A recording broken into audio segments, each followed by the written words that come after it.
season.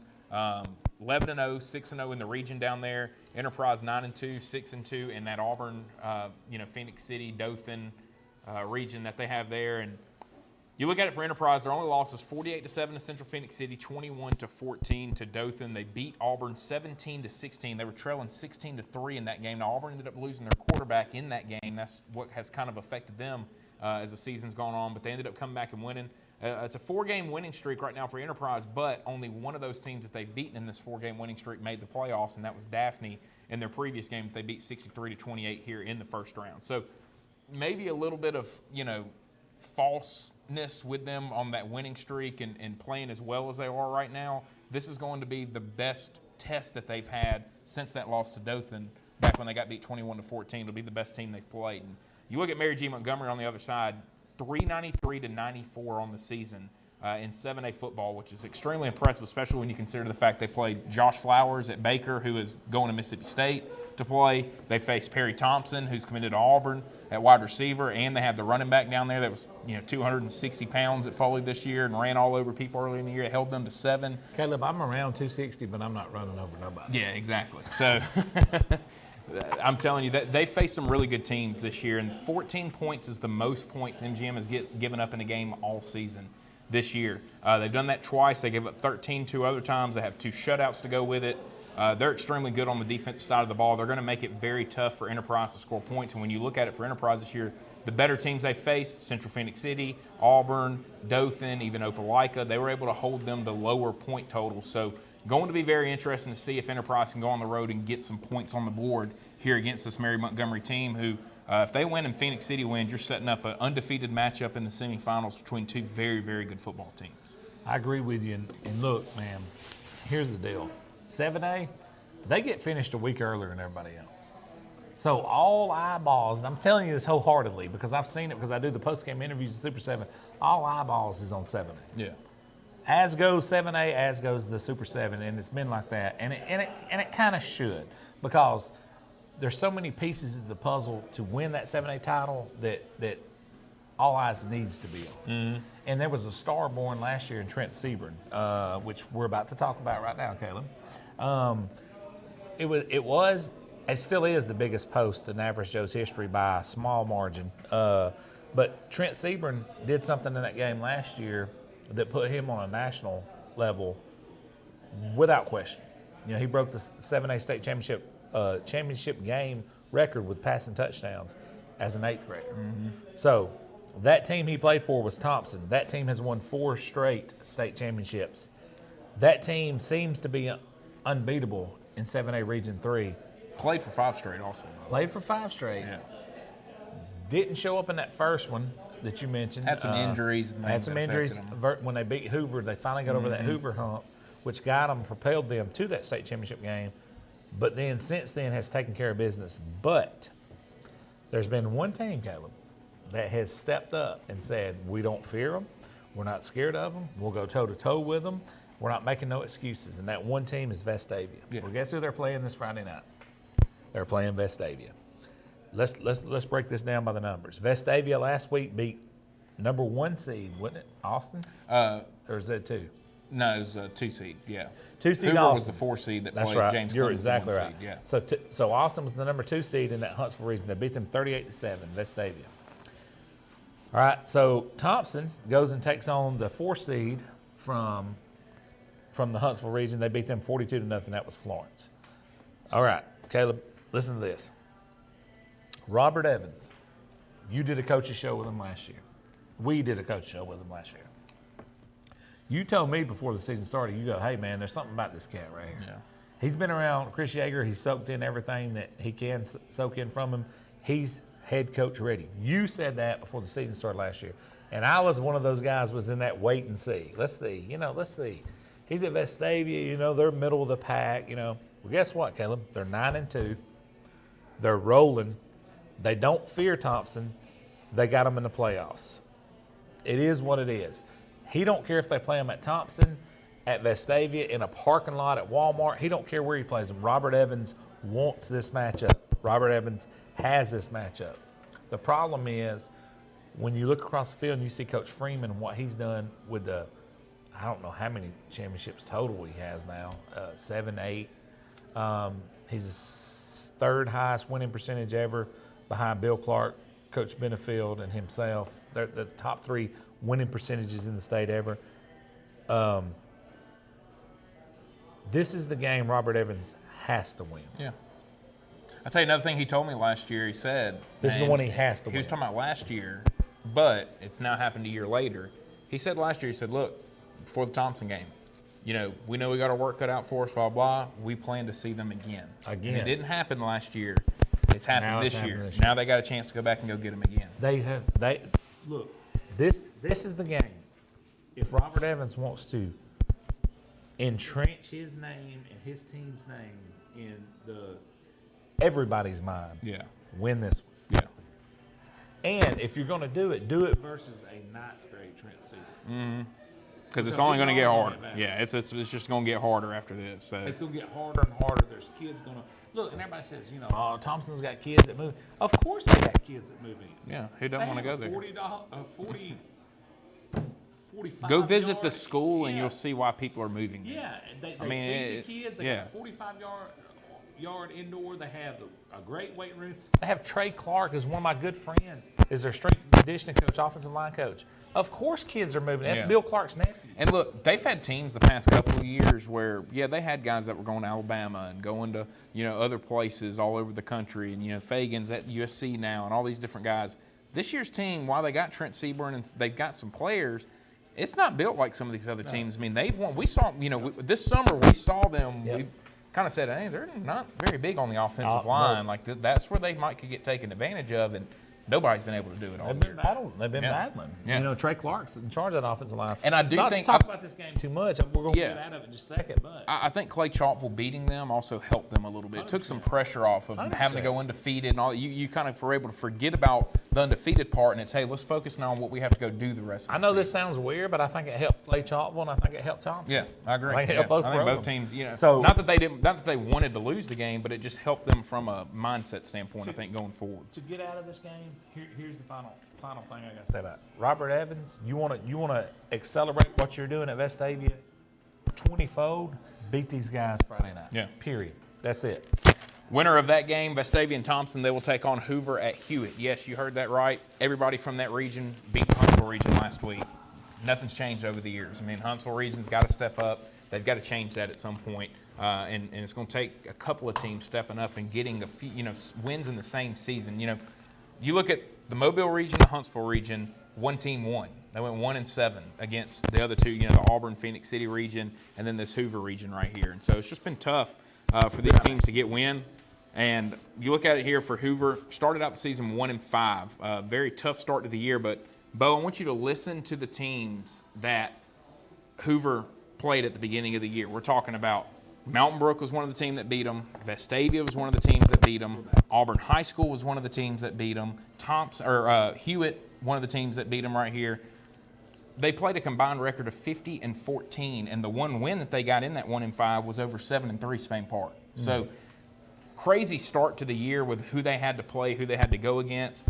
We expect Hoover to win those games. That's that was part of the surprise of where they were at one point this year.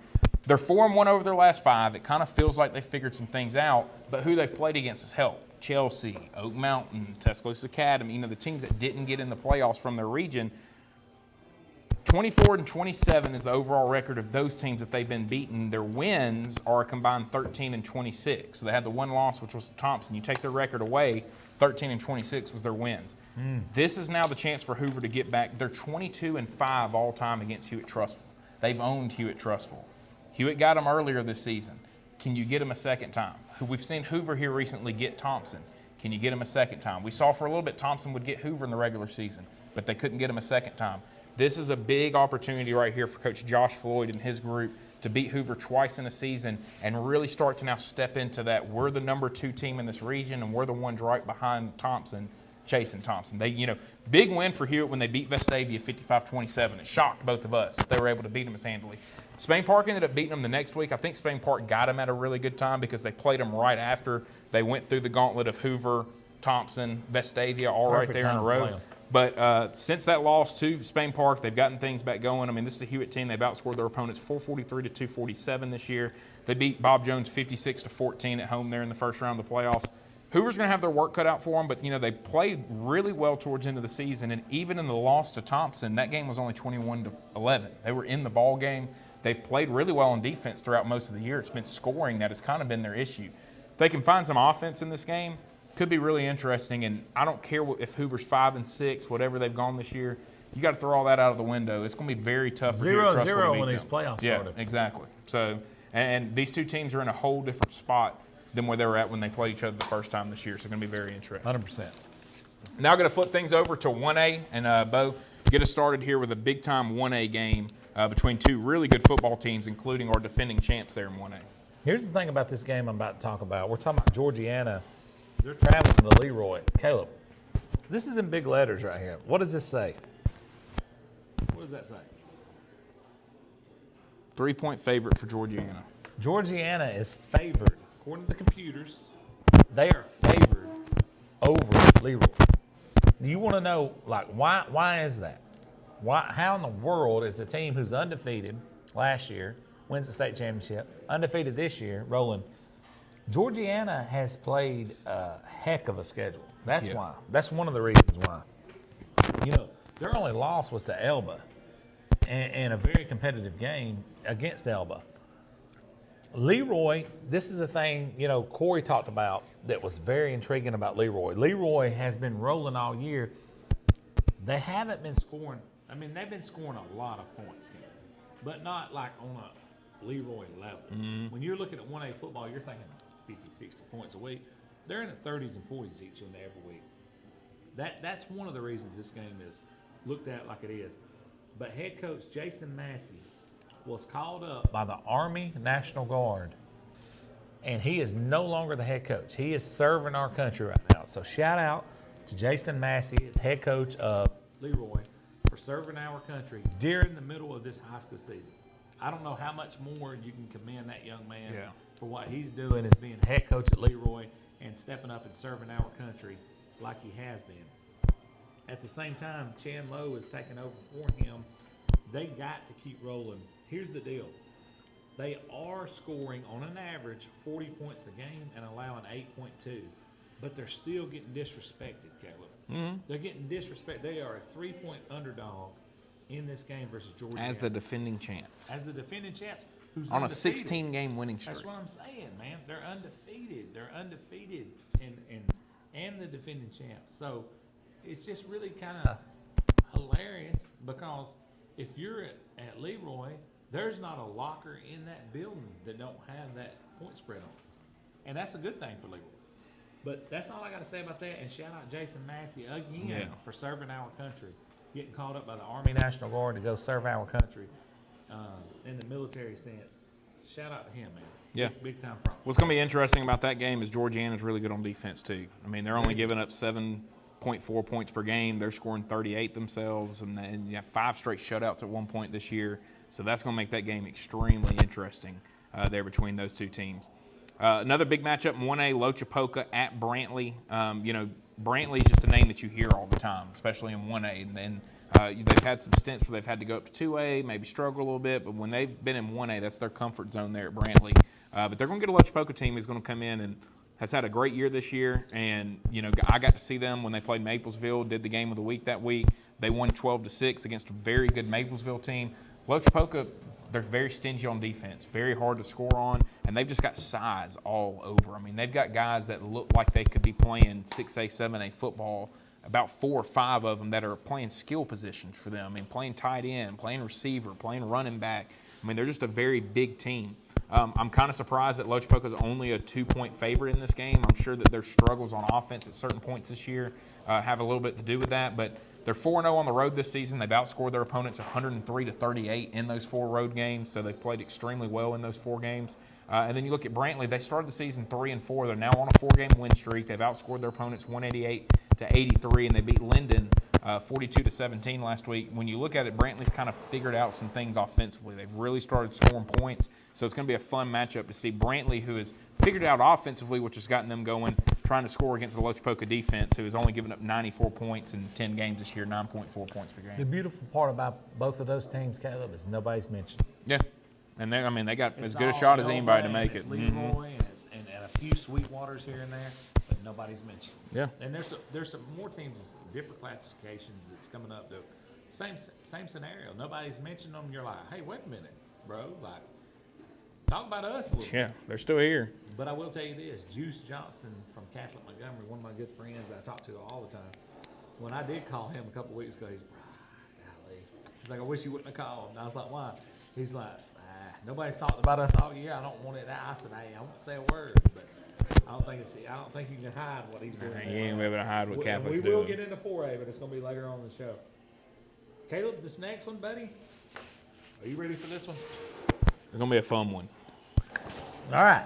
So everybody in our area, all eyes are going to be on this game here in Etowah County this week. We're talking about Lynn, who's traveling to Coosa Christian. If you look at these two records, they're going to throw you off a little bit. Lynn is 10-1 on the year. They're traveling to 6-5 Coosa Christian. 6-5 Coosa Christian. That's if you look at those two records and you're just sitting from the outside looking in, you're like, hey, Lynn's going to run away with that one. Well, here's the deal. Lynn is absolutely crushing it this year. They're averaging 45.7 points per game. They're only allowing 12.2 points per game. Lynn has won every 1A game by double digits or more. Bo, check your mic. Is it off? I don't know. They said it's messing up. Mine? Yeah. Here, let's keep it out here. Yes. There we go. It's not letting me screw it in. It's in. Keep talking. Hello. Yeah, should be good. Should be good? All right. Is it still messing up?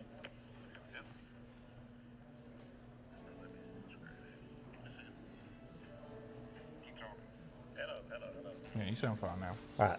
So now we got that technicality, Nick. If I got to get my other ones in the car, we will. Okay. All right, so here's the deal.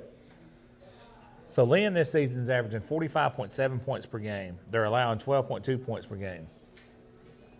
They're on a 9-game winning streak. Lynn has won every game versus 1A competition by 10 or more points. So that's double-digit win in every one of them. That's important. Here's what's important from the Coosa Christian side. In the last 10 weeks of football, they have given up 6 points defensively. In 10 weeks of football, Coosa Christian has only allowed 6 points defensively. They did give up a kickoff return versus Cedar Bluff. But on defense, they've given up 6 points over the last 10 weeks of football. Here's the scary part about this, Caleb. They're not playing scrubs. Their opponent's overall record is 63-43 on the season. Now, all that's fun and games. But when you play Lynn, all the dynamics change. Here's what I mean by that. Coosa Christian has to run the football. They have to run the football because you're facing an offense that's averaging 45, almost, let's just go ahead and call it, 46 points a game. Mm-hmm. You've got to keep them off the field. That's what Paul Benefield and the Fife Red Devils do so good is it's not about what they're doing offensively. It's about keeping that other offense off the field, limiting their possessions, and playing their game. Coosa's got to get into a little bit of that this week. What you don't want to do is go spread it around, go 3 and out, 3 and out, 3 and out, and you're putting an offense out there on the field that's averaging 46 points a game. Now, in order to do that, again, we talked about this last week, they're going to have to lean on J.D. Justice. John David Justice has 1,590 passing yards on the season, 16 touchdowns to only 5 picks. He's also rushing for 400 yards and 11 TDs. There's a new guy, a new kid on the block. I don't want to call him a new kid on the block, although his hair is blonde right now, so we can call him a new kid on the block. Cannon Wilson last week had 18 carries for 102 yards and a touchdown. He's been sitting out with the suspension that they had to have. They had to have some guys sit out. Coach set everybody out to make sure they were clear. He had 102 yards and a touchdown last week. He's only going to get better from here. He's destroying it in practice. They got a 4-headed running back at running back. I mean, well, they got a four-headed monster at running back. They got 4 different guys that can carry the ball for them at any time. Cleto Bryant, Cannon Wilson. Then they got Joseph East, who's actually leading the team in rushing, and then Hester also at running back. Moats at receivers, got 450 yards. He's averaging 14.5 yards a catch and 8 touchdowns. He's the most consistent receiver they have, but they have several guys that can catch the ball. Here's the deal with Coosa. Got to continue the defensive, I don't know what you call it, juggernaut that they're on, giving up 6 points in 10 weeks. And then you got to run the ball, and you got to get these guys off the field in order to win this game. And this game is at Coosa. That's the biggest X factor of them all. Milry will be traveling to Elba. You look at it from Milry, they're actually the last team that beat Leroy, but it happened last year as they beat them in week 9. And then since then, Leroy's been on a run. But you look at it from Milry, their only 2 losses this year. They lost to 5A Citronelle 27-26. They lost 26-0 to Leroy. They've outscored everybody else that they've played 454-67 if you take out those 2 games. So this is not going to be a very easy matchup for Elba at all. It's a Milry team that's played very well defensively throughout the season, but they're going to need to really play well defensively in this game. You look at Elba, 568 points scored on the year. They're 11-0, 8-0 overall. They've dominated, and a lot of that is due to their running back, Alvin Henderson. He's the number 17 overall player in the country for 2025. He has over 40 touchdowns this year. In their first round win, that was 70-8. He had 6 carries, 165 yards, 4 touchdowns, had a punt return for a touchdown, a kickoff return for a touchdown. He's just a playmaker, and so Milry's going to have to do a good job. Sounds a lot like Alan Heath from Oaks Bluff, and what year are we talking about, Coach? Never. But you look at it for Henderson. I mean, he just got done with visits to Miami. He got done with visits to Alabama. I mean, he's getting looked at from those type of places playing 1A football. It's a mismatch, and for Milry, they're going to have to get him. But I think that what's going to be interesting, Bo, we talked about it earlier. If there is a team that can lock in on him, contain him, how can the other 10 around him step up, make plays, and still find a way to win if he's not able to get things going because people focus on him so much? And don't sit back and watch it. Yeah. To me, it's very similar to like 2015 when Alabama played LSU. Leonard Fournette's on his Heisman run. Nobody can stop him at all. Well, Alabama said, we're not going to let Leonard Fournette beat us. And nobody else for LSU was able to step up and score points that night. Can somebody else from Elba step up if they're able to step up and stop him? Say, hey, look, we're putting 10 at the line. We're going to make sure he can't run the football against us. Try to throw it. Try to do something else to beat us. Can everybody else on Elba step up? That's what's going to be interesting. If it does happen, watch out. Elba's going to be a very dangerous team. He's unbelievable, but I guarantee you their offensive line's good too. Yeah. No, yeah. You don't get all that on your own. No. They got to be good too. So shout out to those guys, and you're right, Caleb. That is going to be that is his numbers, dude. Yeah. I've not seen numbers like that since Alan Heath at Hope's Bluff. I mean, honestly. Next one, man, we're going to talk about Maplesville is traveling over to Sweetwater. I got to look at these numbers, like what they've done this season, and those numbers are fantastic. But those numbers don't touch what they do all time against each other. Listen to this, Caleb.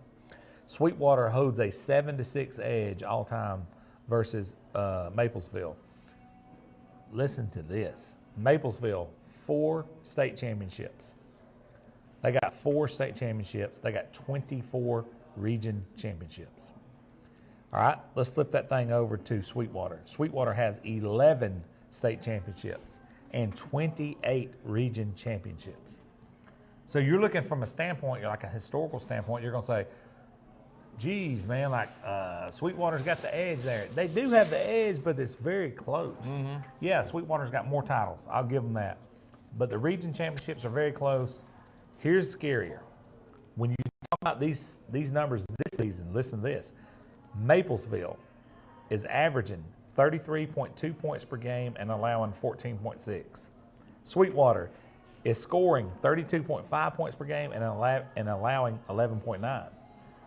These two teams are interlocked in a way that is hard to explain outside of those two communities. They're very close all time versus each other. They're 1 win away between the other all time in 100 years of football. Maplesville, unfortunately, is 7-4 this year, where Sweetwater's 9-1. But when the playoffs started, they're both 0-0. I'm going to say this, and we can get out of this game, Caleb. I'm going to use a quote from Scott Martin. Coach, you know Scott Martin? You know Scott Martin. He's at Glencoe now.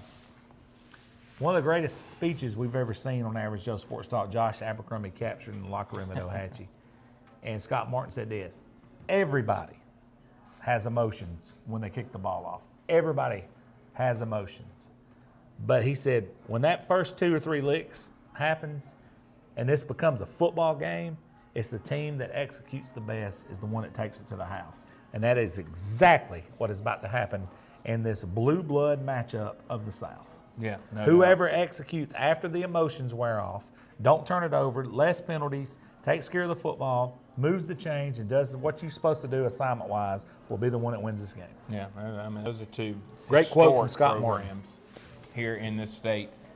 Winterboro, they'll be traveling to Pickens County. Pickens is a 19-point favorite here in this ball game. You look at it for Winterboro, they're on a 3-game winning streak. That includes beating 3A Childersburg 24-20 to end off the season. They beat Decatur Heritage 42-37 in an upset win last week. Their overall point total for the year, 280 to 272. So very even. They've kind of been up and down as the years gone on. Look at the Pickens County team that started 4-0. Then went on a 3-game losing streak right in the middle, and now all of a sudden they're on another 4-game winning streak. Something had to have happened in the middle there. When you look at some of their points, just some injury, something had to have happened for that to happen, because they've outscored their opponents 332 to 170 on the year. And it's a hot Pickens County team right now that seems to be getting things going at the right time with Coach Michael Williams, who, this is no stranger to him getting into the postseason. Pickens County was the runner-up in 2020 to Linden, and they were the runner-up last year as well here in the state championship to Leroy. So it's a Pickens County team that knows how to win when the postseason comes around, and that's going to be the thing I think that works for them the most on Friday night. They've been there. They've done this before. For Winterboro, to them, it's kind of I think it's a surprise to be at this point. I don't think anybody had them beating Decatur Heritage as the 4 seed playing the 1 seed last week. So I think that part of it with Pickens, even though they were the 3 seed, I think they kind of went into it and said, hey, well, we expect to win. We expect to get to the 2nd, to the 3rd, 4th, be right there competing for a state championship.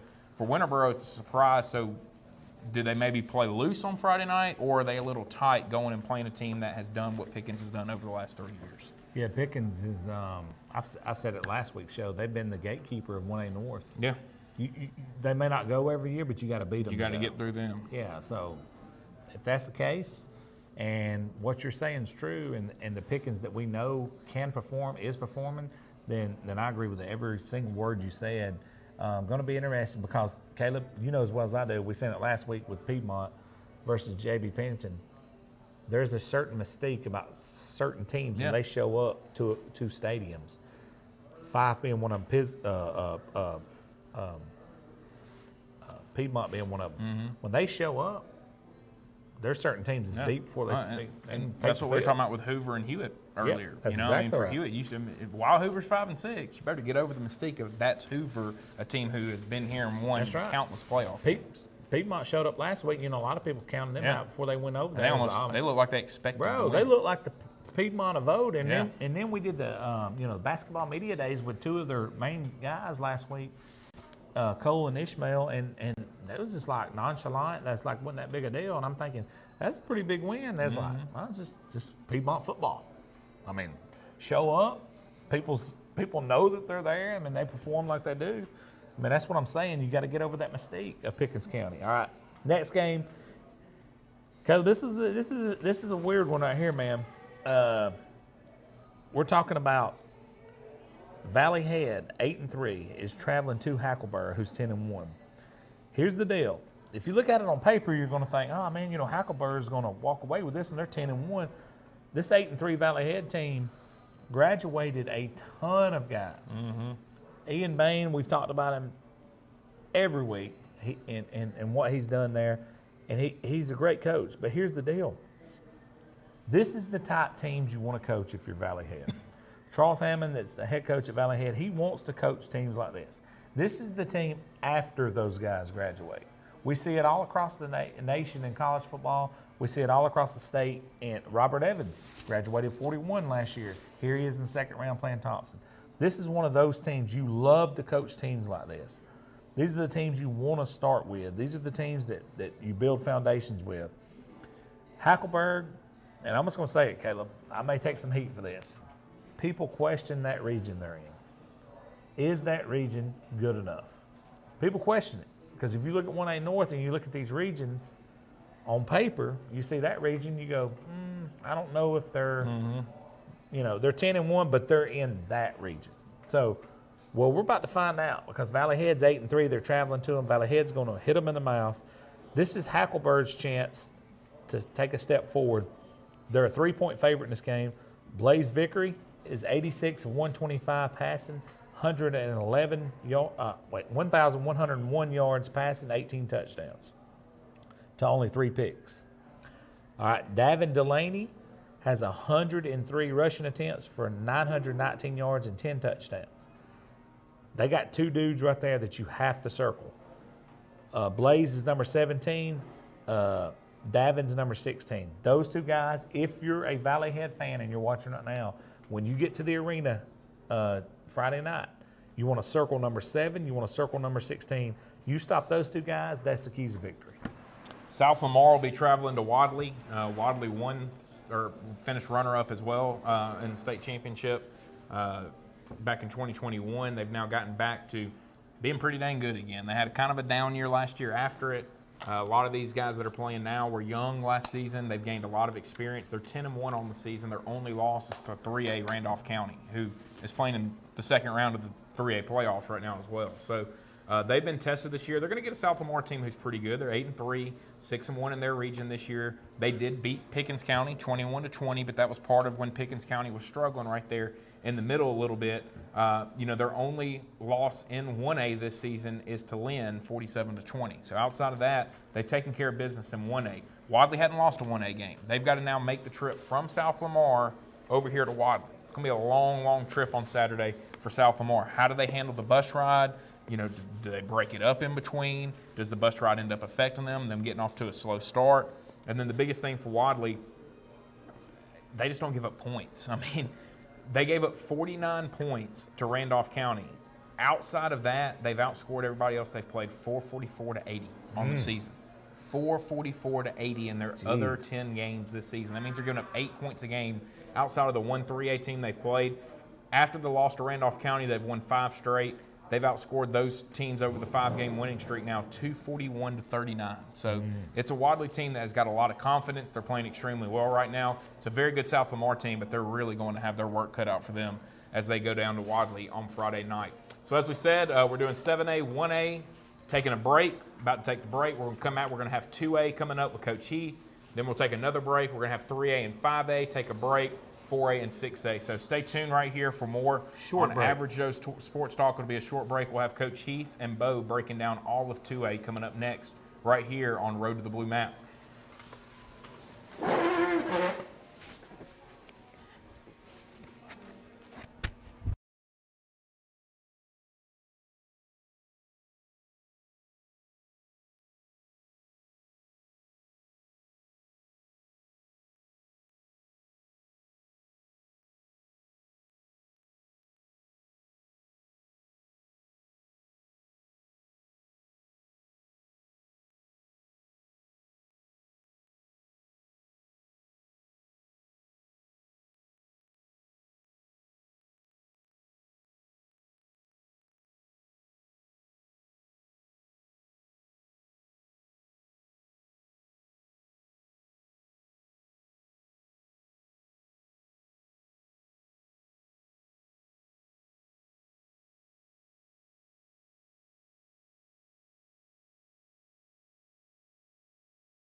Welcome back to Average Joe Sports Talk, Road to the Blue Map. I am joined by a legend, a true legend here in the state of Alabama, Coach Alan Heath. Coach, good to see you. Hey, I appreciate y'all having me as always. I always enjoy being here and getting to talk with y'all. You are probably our favorite guy we've ever had on the show, like as far as breaking down these games, your personality. It just meshes so well with what we do here at Average Joe's. And we couldn't do this playoff breakdown in 2A without you, because you're in 2A. You have to cut a tape each and every week versus some of these powerhouses we're about to talk about. So definitely going to have you heavy influence on some of these North powerhouse teams, and then we'll talk about the South as well. But let's go ahead and kick this thing off. Coach, when we talk about 2A North, you're in a region that has some monsters in it. Oh, yeah. I mean, right now you got Fife, of course. I mean, Fife is Fife. But, you also have Pisgah, who really in the past couple of years has come on. Coach Pruitt's done a great job there. And, I mean, but, you also look at throughout the North, I'm really interested. Like I said, I've just been almost enamored with Locust Fork and the season that they've had. And the reason why, like I told you last week, is how Coach Adams has been able to build that program with kids from there and get them to buy in and really do things the right way. And not that these other people hadn't, but I'm just saying, to see them kind of come out of nowhere. The only thing that, kind of gives me pause is I want to see, if you look at Comer was there last year. And I think that, they're, of course, Fife's always there. But Comer was there last year, and that gives them an advantage that maybe a Locust Fork doesn't have. Of course, I mean, I know we're getting way ahead of things talking about this right now. But when you look at the teams who are just look like they're kind of head and shoulders above other teams, and you look at the numbers, I'm just looking at numbers mainly because I was busy during the season to get to see a whole lot of things, That's absolutely right. I'm interested to see, because I think that gives Comer kind of a leg up on some of these other teams. Of course, like I said, Fife's always Fife. But, and then, once again, like I said, Pisgah's scoring, unbelievable. You look throughout 2A, I think there's only, I'm looking at my numbers right here. Locust Fork and Pisgah are the only two who scored over 500 points over the season, you know. And then, like I said, Locust Fork's only given up 107 points in 11 games. That's crazy. That's why, so I'm interested to see. But, you look over in the South and you look at Comer, they've scored 473 points, only given up 73 points. Highland Home was that game right there. I don't know that I'm going to drive all the way down there to watch it, but that's one right there that seems like it's championship caliber in the second round of the playoff. That one in Madison Academy, Morris Hill's the two that I think is the premier matchups this week. I think so too. Let's start with Locust Fork. Locust Fork and Sulligent. Locust Fork's 11-0 on the season. Sulligent's 9-2. Here's the deal, man. You mentioned some of the numbers that Locust Fork's put up, obviously being undefeated. Then you look at the Sulligent team. The only team they've lost to is Colbert County and Tuscaloosa Academy, who we've said multiple times has the best crossover from AHSAA to AHSAA by far and away that we've seen. But talk to us about Locust Fork specifically, and then I'm going to throw up some numbers for everybody. Okay, well, here's the thing, like I told you before, a lot of these kids who are kind of superstars for them right now, I remember a couple years ago when we had a pretty good football team facing them as freshmen and being scared to death of them then. I told you before, it was one of those games where we ended up beating them pretty bad, but I never felt comfortable in that game because of how well they played as freshmen. And then now having been coached up, and you see them, they're thick, they've been in the weight room, because I did a little search on them, looking at them, pictures of them, they're big old kids, and a lot of them are juniors. They're not even seniors, that are playing. The quarterback's a junior. I mean, who are just playing lights out. I mean, and out of their minds. Out of their minds. I mean, just playing at a level that, like I said, scared me, thinking that they might reach that when we played them a couple of years ago over in the region with them, and seeing now that they've been able to do that, they are, like I said, I'm interested to see. I'm going to try and catch a game. I may go this Friday to go watch them. I don't know, but I mean that's because they're at home this week, aren't they? Yes, I do. Yes, they are at home. Yeah. So Dylan Embry's the quarterback you're talking about. Listen to his offensive stats right here. Out of 95 passes, he's completed 70 of them. That's 75%. Yeah. At 1,688 yards, 21 touchdowns, only one pick passing. Oh, by the way. That's unbelievable. Rushing the football, he's 1 yard shy of 1,500. He's at 1,499 on 90 attempts, only 90 attempts. So what does that mean? That means this, 16.7 yards per touch with 27 touchdowns. Well, and I mean 3 punt returns for TDs. Defense, He has 103 tackles, and 37 of those are solo. So, I mean, you're talking about like just a Superman, basically. Yeah. And here's the thing, though, defensively, how do you scheme for that? You gonna put a spy on him? We can throw the ball too. I mean, you know, so you gonna put a safety who's always going to be, you know, spying him? No, you can't really do that because he can throw the ball so well. You can spy him if you want, is the way I look at it. Yeah, but I mean, what good's he got to do? That's what I'm saying. That's spy him if you want to spy him. Yeah, because, I mean, and, you know, traditionally a lot of your defenses don't have a guy just to account for the quarterback. You have to kind of take that away from your coverage or whatever else. So how are you going to do that? That's what makes it so difficult when you have a quarterback of that caliber who can really run and pass at that level. Yep. What do you do? Johnny Manziel. You got to figure something out. It's Johnny Manziel. You're danged if you do and you're danged if you don't, because whatever you do, they can exploit that weakness as soon as they see what it is. All you got to do is line up, run one play, and see what it is that you're doing. Basically, the only thing I can think of is that almost without rhyme or reason, you have to switch up what you do defensively so that they can't figure out the pattern or the tendency so to be able to take advantage of it. And then it's a crapshoot. To throw them in a throw them off their game a little bit, right. throw a little wrench in the works there. And that's tough because if you do that, you live by the sword, you die by the sword. You're going to make their own call one time, and they are going to exploit it. He is going to exploit it. So you're going to have to be able to score points with them. And no one's been able to all year. Is there going to be anybody who can? Yeah, I mean, and Sargent, Sargent's numbers are not bad. They've scored 400 points to giving up 199. They're 9-2. Yeah. Can they do that? That's what I'm interested to see. And plus, on the road at Locust Fort. That's another X factor. I mean, you know, it's going to be interesting. Yes, it is. That seems like I think that it would just, like I said, I may go watch Locust Fort just because I think it'd be fun to watch them. Let's. That's going to be a fantastic football game. Yeah. Let's dip down into the South right here. Let's talk about. Let's see the next game we're going to do right here. Let's talk about Clark County is playing Goshen. You know, Clark County's 6-5 on the year. They're only a couple of years removed from a state championship when Stacy Luker was there. He's moved on since then, and you can say this team's fallen off a little bit, but here they are in the second round of the playoffs. They're 6-5, but they're averaging 26.6 points per game. On defense, they are giving up 19.6, but then you look over at Goshen. They're 9-2 in the season. Coach, they're averaging 41.5 points per game, but they're also allowing 20. So you're looking at a shootout game here. So here's my question, because I looked at that region earlier, and you tell me if I'm wrong. The region that Clark County won. There was not a standout team in that region from what I could tell. I'm pulling it up right now to see exactly who's in there, but go ahead. And so my question there is, what happened because Clark County's obviously got a good football team. You don't make it to the second round. Exactly. So did they have an injury somewhere or something that affected them that made it work? Because they ended up winning their region, you know. And I think their losses were probably early in the season, if I remember correctly. I didn't write that down, but I did look at it last week before I talked to you last week. And so how did that pan out? That's right. Yeah, well, I'm looking at it right now. They don't have it pulled up on the website, so I'm gonna have to look a little deeper. You gotta look at the teams they played in the non-region too. Yeah, you're right. And they were in one of the regions that doesn't have the full 8 team. Yeah. So that's 16. Yeah, so they had more.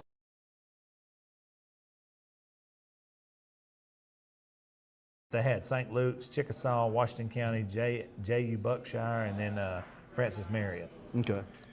So really the only one that challenged them was St. Luke's, and St. Luke's got beat pretty bad last week in the first round playoffs. So I think on paper you got to think that I'm assuming Goshen's probably the favorite.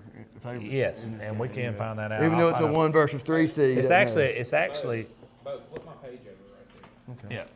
That's got all this. Okay, good. I got it. There we go. Yeah, let me see this. So yeah, if you look at this game right here, they're a 14-point favorite. Okay, that's what I figured. Yeah, looking at it, that makes sense just based off the numbers. Yeah, no, Clark County, you know, they lost to Sweetwater, they lost to Leroy. So yeah, they've lost to some good teams. They lost to Millery, they lost to Thomasville. So yeah, so here's the difference though, man. Goshen's definitely going to be a heavy favorite in this one. But here's the thing about Clark County: when you line up against Clark County, they got guys. Oh yeah. Those guys hadn't left. That DNA's still there in Clark County. And it ain't like they go out and recruit a bunch of kids. They got them there. Well, see, I mean, in this case, you make it to the second round. Goshen has the advantage. They're playing at home also. That's right. So, because, you know, they didn't get to play at home first round, so now they're getting to play at home. So Clark County has to go to Goshen. So it does also, you know, give an added, I think, advantage to them. 100%. I agree with you 100%. Let's talk about this next one. It's going to be Thorsby at Reeltown. Here's a matchup that's really interesting. If you know anything about these two communities, they're not that far away from each other. If you get on I-65 and you drive south and you're going to Montgomery, you're going to pass both of these communities. Now, you do have to drive a little piece off to get to Reeltown, and Thorsby's right off the exit there, not too far. But, you know, Thorsby's on a 4-game winning streak. During that winning streak, they are outscoring their opponents 40.8 points per game to 16.5. Oh, yeah. Their only loss before that, winning streak they're on was to B.B. Comer. All right, so, and they lost to Jemison by 1 earlier. So, but you turn around and look at Reeltown. Listen to this, Coach. This is the Reeltown that we seen a few years ago before they played 5, which looked unbeatable. Reeltown's averaging 43.3 points per game. They're only allowing 10.3 points per game. Reeltown is 7-0 all time versus Thorsby, and they've outscored them 276 to 68. Well, and when I look at that, they have Reeltown's right there with Comer and Highland Home, whoever wins that game out of the South, for who I think are probably the favorites to come out of the South. The South, I agree. I mean, that's just in my opinion from looking at it. And then in the same way, in the North we talk about Fife and then Locust Fork and either Pisgah or Tanner. I mean, whoever wins that game. So that's kind of the Pisgah-Tanner game. I think it's kind of like the B.B. Comer Highland Home game, in that those are the ones that are the premier games in 2A this round. And so, but Reeltown's right there. And like we were talking earlier, I thought, well, I wondered if Highland Home was better than Reeltown. Y'all said, no, Reeltown, they're right there. They're very, very close. Of course, obviously, it was a close ball game. I want to throw something at you. Arthur Woods, their running back, he's only 5'6", 135, but listen to these stats, Coach. He's had 104 attempts. He's got 1,417 yards on the year. He's averaging 13.6 yards per touch. He has 23 touchdowns and 7 games of over 100 yards at 5'6", 135. I mean, that's a dude. That's explosive. Well, yeah, and when you have a kid, there are just He's certain number kids. 7, by the way, if you're watching the game. There are certain kids who their size doesn't really matter. And that's why, it always bothered me in coaching when you look at these colleges, they only look at measurables. And don't get me wrong, I understand why. You can't put a 135-pound kid out there most of the time at an Alabama, Auburn, something like that. But there's certain things that some kids just have an it factor. They do. They just have an it factor. Me and he talked about a couple of years ago when we had a pretty good football team. We had Owen Pruitt, who weighed about 125 pounds. And he didn't look like much until he got out there on the football field. He just had an it factor. And there's kids that size that just have an it factor. That's who you want the ball in their hands when it comes to that point where you really need to get something done. And that sounds like he's the man there. He is. He's absolutely destroying it. That'll be an interesting game. Reeltown's a 17-point favorite in that one. Another 17-point favorite is going to be the Fife Red Devils this week. They're going to host Lexington. Coach, you're very familiar with the Fife Red Devils. Well, very familiar, yes. Let me throw you a little stats about Lexington right fast. Lexington's averaging 39.6 points per game. They're giving up 27.9. Yeah, that's not a good recipe for success if you're going to Paul Benefield Stadium. Fife has been in the top 10 in the state of Alabama for 164 straight weeks. They got 13 consecutive 10-win seasons, which is a state record. They've outscored their opponents this year 490 to 68 since their Geraldine loss. They got 6 rings since 2014. That's nuts. But, big but, they're 1-2 all time versus Lexington. Well, let me say this, and also weird stats. That is a weird go stat. The one thing I will say is a lot that skews that defensive number for Lexington is, and I believe it was the first game of the season, correct me if I'm wrong, they played Pisgah. And it kind of looked like they kind of got hit in the mouth by Pisgah to begin with, gave up a bunch of points, but they ended up coming back, because I had film on that game for us to scout Pisgah with. It may have been week 1, week 2, something like that. If I remember. 42 to Pisgah. Yeah, so that skews that defensive number some there. And I mean, that's not saying that there weren't some other teams. There was one, maybe Tanner beat them. Tanner beat them 64-34. Yeah, so there's a couple of games that skew that number. But, and also, if I remember correctly, Lexington was more of a run-heavy kind of power football team. So that'll be something, and a lot of teams are getting back to that. Kind of they've seen the success that Fife's had. I understand that. They're running the football, that kind of thing. And so, whereas for a long time there, we had a lot of teams that had gone to spread, running zone read, that kind of thing. Now people are running a true option out of heavy package kind of stuff again. And that's kind of, I think, where Lexington leans more toward, if I can remember correctly from watching film on them. Like I said, does that mean that they're going to go in there and they're going to whip Fife? Well, I'm not saying that. But I am saying that there are some different things you have to look at there that make the numbers maybe line up the way that they do. Because, any team can win any time. But I will say this, like I talked about, the experience factor of having been there.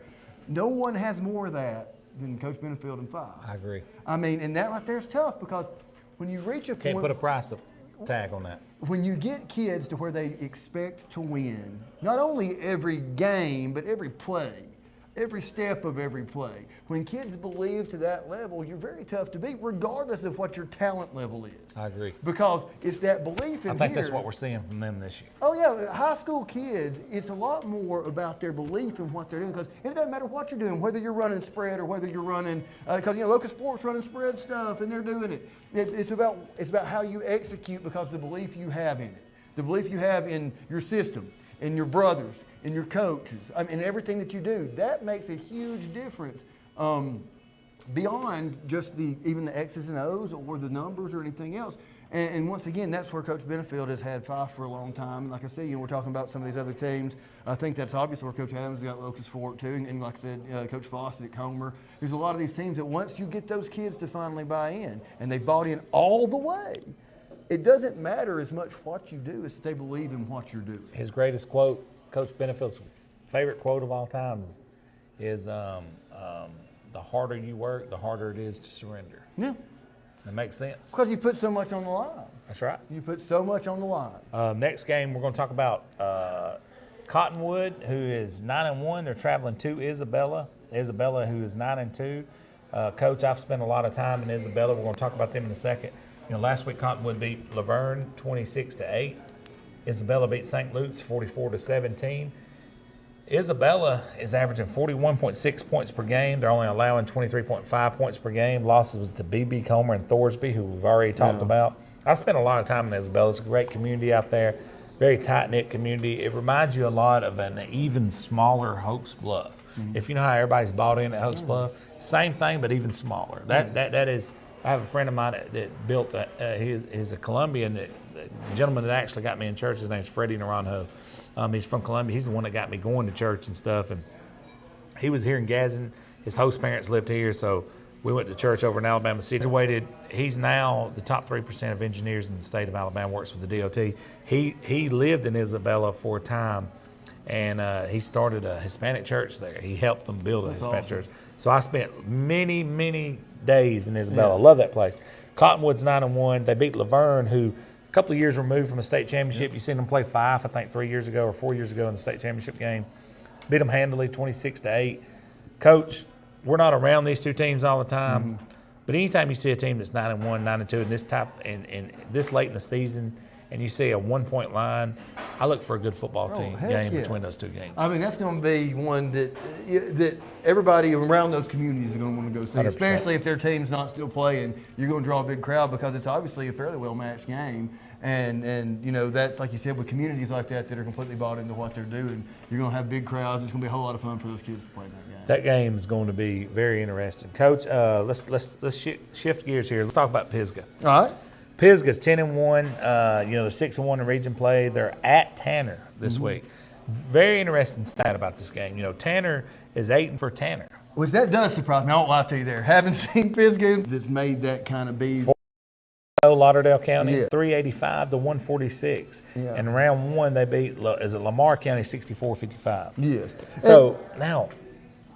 But, once again, because here's the one thing I can tell you without a doubt is that their own offense is a weapon. 100%. And I'm including their offensive linemen. They're better athletes than a lot of people have played in the I'm telling you, they're good, yes. And they're big and they're strong and they're fast and they execute and they do their job. And the coaching staff, Coach Pruitt's guy, has done an excellent job preparing these kids. And they're kind of like I told you, I told you last week, I talked about Locust Fork, watching them progress. As they've had these young, I have a hard time, and look, I understand where Tanner's at, and I'm not saying, I think it's going to be a good ball against Pisgah. I do too. Yeah, I've been there on that sideline, right. And I'll be honest with you, this year with the situation we were in, having a lot of young kids, kind of like they were a few years ago, I felt that like, I don't know. Yeah. When I'm looking at what am I going to do to stop this, what play am I going to call to score? It's tough when you're looking at them. It really is. Because they scored the most points on Fife since 2013. You look down at that play sheet, and I have 300 plays on that play sheet, all right? And me and Will Wagner, so I help do it. And I look at it when we're playing Pisgah, and it looks like it's all in Chinese. I have no idea what it's saying or what I'm going to do. You know what I'm saying? It's like all the letters and numbers and stuff are just moving around on the page. I'm going, this is something you invented. Yeah, and I'm like, I don't have a play call for 3rd and 37. There's just not one for that, you know. And so that's the situation. Run the draw and punt. I mean, yeah, exactly. Yeah, there you go. And so, like I said, no, I do think that's going to be a heck of a ball game. That's the other one that I think, you know. Out of here, Coach. All right. I'll let you get back to the house. I know you're a busy man. Southeastern, man, is traveling to Tuscaloosa Academy. This is a team, you know, those who haven't seen Tuscaloosa Academy, we have. They message us all the time on Twitter. I'm telling you right now, Tuscaloosa Academy is the real deal. They're 9-2 on the season. They're 5-1 in region play. They're outscoring their opponents 37.7 points per game to 19.5. The scary part about these guys is if you ever see their players, they have got dudes on top of dudes. I think, I could be wrong on this. Caleb may back me up on this. The city of Tuscaloosa is waiting for that team to step up. Whether it be county, whoever it is. Yeah, no, I see what you're saying. They've been dormant too long. Yeah, for a All long the time. athletes Yeah. want to go there. This is the foundation they're looking for. I'm telling you. Now, Southeastern, 7-3 on the season. They're averaging 25.2 points per game offensively. They're giving up 16.3 points per game. They do have 3 losses on the year, Coach, but their losses are not bad ones. No. They lost to Raglan. They lost to Locust Fort, who has it, and J.B. Pennington. Yes. And now this was Raglan when Raglan was rolling. Yes. Coach, when you look at a game like this, Tuscaloosa Academy is a new kids on the block, but they're very dangerous. Talk about this game a little bit. Oh, here's the thing, and you want me to sound like a broken record every time I'm on here. And here's the thing, yes, I look at that, and if you just don't watch these teams or anything, you look at the paper, yes, you're going to say Tuscaloosa Academy. There's no question there. I'm telling you, the guys at Southeastern are going to come up with a game plan that's not going to be what the coaches at Tuscaloosa Academy are expecting. And I don't know what the wrinkle's going to be. I wish sometimes I could come up with the wrinkles that I've seen them come up with. But when Coach Bird and his staff do a great job with what they have. And the thing is, like I said, kind of like a lot of these other teams, they're not having a bunch of kids move in there to go and play ball. No, they're doing it. They've got guys from Rimlap. You know what I'm saying? And how many people know where Rimlap is? You know, I do because I've been there to play football before. You know, but what I'm saying is, I do. I've worked there before. So I'm just telling you, don't just necessarily write this off and say because the number of differentials there and everything else. There's going to be both on offense and defense. There's going to be some things that Tuscaloosa Academy's not seen on film from them. They're going to put some people in some different positions, some different places, and they're going to do some things because they're going to watch the film on Tuscaloosa Academy. And I've not seen Tuscaloosa Academy, so I can't say this, but every team has some type of weakness somewhere. And I guarantee you, if anybody can find it, it's that group at Southeastern. Well, you know, Coach, last week a lot of people thought Collinsville was going to walk over there and beat Southeastern. I didn't think that. Well, there was a lot of people in the state did. I know. You know, and even the computers, a lot of computers thought that. But that didn't happen. No. They went over and handled them, and the next thing you know, people's looking shocked. But if we come back here next Tuesday and they've beat Tuscaloosa Academy, I'm not going to be shocked because of what you've told me and the research I've done. This is a dangerous team. Yes, they're always a dangerous team, and that's like, you know, that's why, you know, when I talked to you last week about it, you know, I didn't out and out say, well, this is going to happen because I'm not, you know, I'm not a prognosticator or anything, but I'm saying it's not going to surprise me if this happens because, like I said, 2 years ago, and I know I keep bringing it up because that's the last time we had a pretty decent, you know, pretty good football team. They came to our place. And really, we should have beat them. We were up by 2 touchdowns, but they found a way to come back and beat us in the last second. I mean, you know, and well, that hurt. Yeah. But I'm just telling you that's the type of team they are. They're not gonna roll over ever. I'll just tell you that. You may get up on them, you may do, but they're gonna keep swinging, and it's gonna be a tough ball game all night long. I love it. We're gonna close with this one, Caleb, and Caleb's behind the computer. I see him looking over, laughing at me right now. BB Comer and Highland Home. This is one that everybody's talked about all year. There's 3 teams in the South that, quote unquote, on paper, could come out of the South. Mm-hmm. Highland Home, BB Comer, Reeltown. That's all you've heard all year. Well, we're about to find one of those is about to be eliminated this week. Yep. And BB Comer is a 4-point favorite in this one. Highland Home is 10-1 on the season, only lost to Reeltown by 7 in a very close competitive game. BB Comer is 11-0. They won last week versus Washington County 49-0. We know Coach Adam Fawcett. We're out there. We talk to him all the time. But let me tell you a little bit about Highland Home. Highland Home is averaging 41 points a game on offense. They're only allowing 7.2 points per game on defense. That is total domination. Yeah. That is including the loss that they had to Reeltown, 21-14. Now, which cost them the region title, and they only lost by 7. BB Comer flipped that thing over. They're averaging 43.3 points per game on offense. They're only allowing 6.6 points per game on defense. It's crazy. And Adam Fawcett is at you right fast, Coach. Kamari Harris, number 23. If you're just watching this game and you haven't watched B.B. Comer all year, look for these two numbers I'm about to throw at you. Kamari Harris, number 23, 6 foot, 220 pounds, 78 carries on the season, 1,207 yards. He's averaging 15.5 yards per carry. So he's getting a first down and a half per carry. 21 touchdowns. Receiving, he's had 4 receptions, 169 yards in those 4 receptions. I think I've thrown the ball more. That's right. 42.3 yards per catch. Yeah. 2 touchdowns. He's had 4 receptions. 2 of them went for touchdowns. Who's throwing that ball to him is Devin Harvey, who's been an Average Joe's Sports Talk Player of the Week this year. He's 6'2", 206. On the season, he's 45 out of 98 for 901 yards passing, 14 touchdowns. Biggest stat of them all, Coach, 0 interceptions. Yeah, that's huge. All right, he's carried the ball 55 times for 650 yards, 11.8 yards per carry, and 10 touchdowns. Number 23 and 3, circle those 2 guys if you're watching this game. Coach, take it away, and then we're going to get you out of here so you can go home and chill out. So, I was just thinking, Sylacauga is not that far for me to drive from Gadsden if I want to watch this ball. That ain't that far. It's an hour. Yeah, it's 1 hour from me in Rainbow City. Yeah, it's going to be hard for me to choose whether I'm going to Locust Fork or to Sylacauga to watch Comer and Highland Home. But here's the thing, like we said, to me, and although these are both very good football teams and there's going to be a close ball game, I have no doubt. Comer making it to the championship game last year.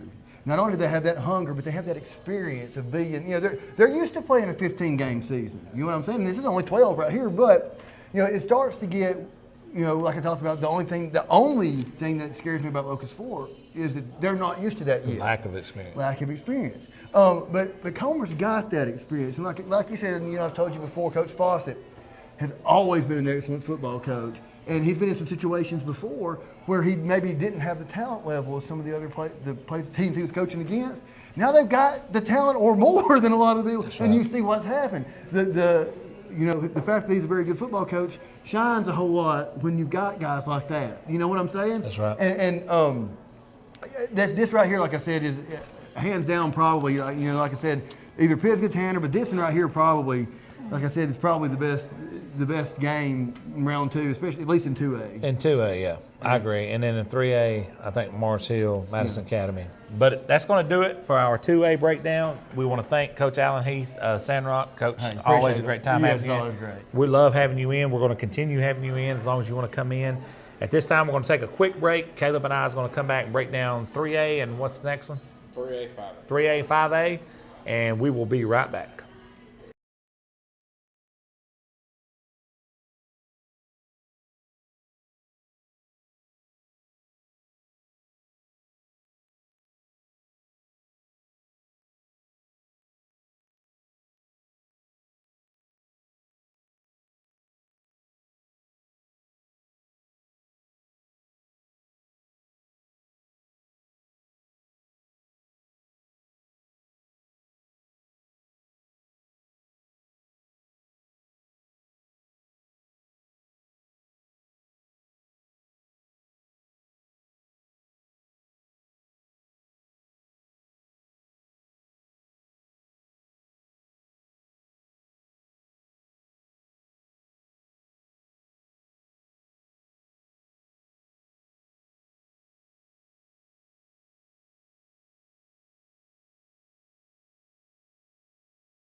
All right, back at it now here.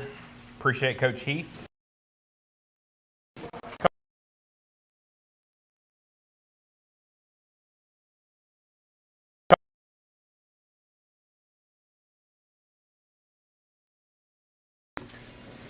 All right, back at it now here. Appreciate Coach Heath coming on. Talking about 2A. 2A is absolutely loaded and going to be some very fun matchups. And so getting into it now, Bo, 3A, and getting us started here, a super fun matchup between one of our local teams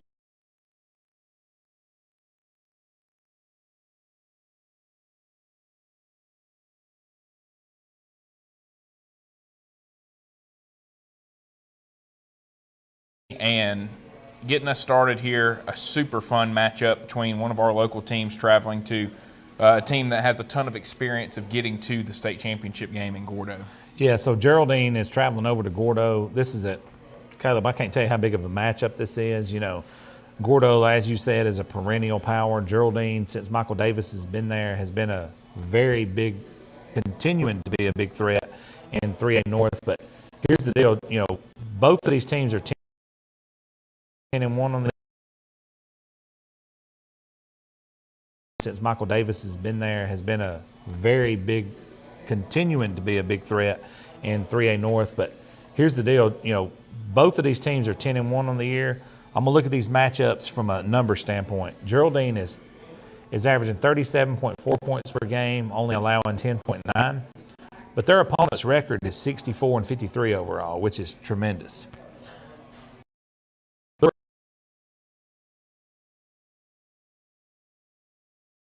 Averaging 37.4 points per game overall, which is tremendous. Look over at Gordo's side of the ball. They're averaging 43.7 points per game. They're allowing 12.9 points per game. And their opponent's record is 60-55 overall. This is going to be a very difficult matchup for Geraldine, but I think Geraldine has been building for this. This is the type of moments that Michael Davis wants.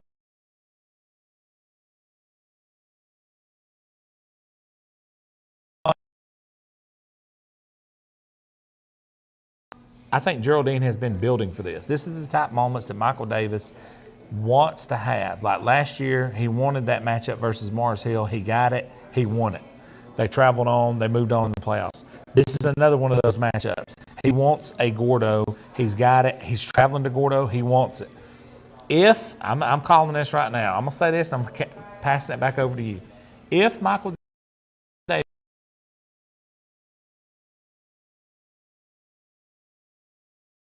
Davis wins,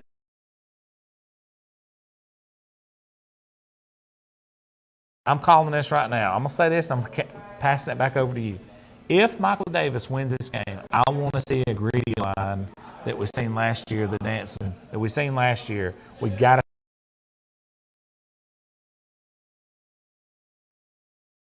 to last year. We got to see that again from this coaching staff at Geraldine. Yeah, no doubt about it. Houston Academy traveling to Mobile Christian. This is a rematch of last year's first-round matchup where Houston Academy was very unfortunate to have to play Mobile Christian. Mobile Christian had to forfeit games. Right. They ended up being a 4 seed because of it, very similar to Coosa Christian this year. And Houston Academy got the unlucky draw of having to play a football game, go into Mobile Christian. This is a very good Mobile Christian team, guys. They're averaging 43.3. Their best win came against Thomasville a couple of weeks ago, who was 10-1 on the year. Mobile Christian shut out 5 of their opponents, and they had a 41-21 win in Game 1 over Athens Academy, and that's the closest game that they've played in all season. So, that's incredible. Yeah, so it's been a dominant year for Mobile Christian. Right now, I'd have to put them up as the favorite in 3A South, and Houston Academy is going to have their work cut out for them as they travel to them on Friday night. No doubt. Next game we're going to talk about is Randolph County. They're traveling over to St. James. Look, let's just be honest, Caleb. St. James is not the place you want to play. You know, St. James is 9-2 in the year, but they're the defending defending state champions. They didn't just come out of the South. They're averaging 42.1 points per game. They're allowing 26. They're allowing 26.5 points per. You want to shut that door? Yeah. I'll keep going, and we'll just shut this door right here so we can hear. We're filming live on location, so it's just gotten louder and louder. So, anyways, St. James is averaging 42.1 points per game. They're allowing 26.5 points per game. Their only losses to Charles Henderson, who represented 5A in the state championship game last year, and Hanley, who is one of the favorites to win 4A this year. Randolph County, at the same time, they've had a very productive season, 2 points per game on defense. So I look for a very, very good competitive game. The only loss Randolph County had this year was to region champion Walter Wellborn when Walter Wellborn was healthy. Yeah. Randolph County, very fun matchup. It's a very good, strong team this year. And you look at it for strong, their only loss was kind of a weird loss to 2A Ayrton during the year, 34-21. Outside of that, they've taken care of business. They've outscored their opponents, and including the 34 points they gave up to Ayrton in that loss. They beat Southside Selma 45-14 in the first round over Southside Selma, or in the first round of the playoffs here. And I'm telling you, the loss to Ayrton is just weird. I'd like to know what happened in that game. You don't know if somebody's like out. Team, it was raining very, very hard last Friday, so neither team threw the ball very much, and Thomasville didn't have a ton of success throwing the football. That may be the reason. Yeah. It's got to be something with the connection here then. Yep. Well, let's continue on. Anyways, so Thomasville didn't throw the football a ton. They run a ton. Their only loss on the year is to Mobile Christian. Mobile Christian, so it should be a very interesting game. If Strong can get through this one, all of a sudden you got to kind of look out for them. And you got to feel really good if you're down there in Andalusia. Really good football considering what Andalusia's been doing. You got Opt that. Area, I agree with you. Next game we're going to talk about is going to be Trinity at Flomaton. Trinity's 10-1 on the season, but they have to travel to Flomaton. The year's averaging 38.4 points per game. They're only allowing 17.5 points per game, basically 22 points per game. Trinity is on a 3-game winning streak after losing to St. James, who was your defending state champion. During that state, 3 points per game. So Trinity has really got it going on at the right time. They're another one of those in our part of the state, but you got to start getting familiar with them because all of them's pretty good. Mm-hmm. And I look for that game to be a very, very tough game. And you're looking at 4-0. Shut them out. We're seeing your comments on Facebook. We hadn't had a ton of issues through the year, but every now and then the Wi-Fi signal is not as great as it is at certain times, and I think that's what causes some of the pauses. So we apologize for that, and we'll work on trying to get that fixed going forward. But appreciate all you guys staying tuned in and keeping it right here with us with Average Joe Sports Talk. Lauderdale County traveling to Piedmont. Big time football game here. People have counted out Piedmont throughout various points throughout the season, and I'm not going to lie, when they lost to Sylacauga Week 10, I didn't give them much of a chance going to J.B. Pennington last week. I just didn't think it would happen, and they must have had their sights set on J.B. Pennington. They must have saved some stuff. I don't know what it was, but to beat them 44-14 last week was extremely impressive. We've been trying to tell everybody all year, stay patient with Coach Jonathan Miller. The guy knows how to get it done. This team started 1-4, and they've really turned things around. And here's the thing, people didn't look at, you got to look at who they played when they started 1-4. Cherokee County, Sylvania, Ohatchee, and Anniston. Ohatchee when they were healthy. Yeah, and that's what they started the season with. I think it's paying off for them now. I think facing that level of competition, seeing that level of athlete on the field has really, really helped out Piedmont. But they're going to need it on Friday night as they take on a Lauderdale County team 11-0 on the season. They've outscored opponents 435-113. Their closest game is a 27-21 win over Tanner. We were talking about Tanner earlier.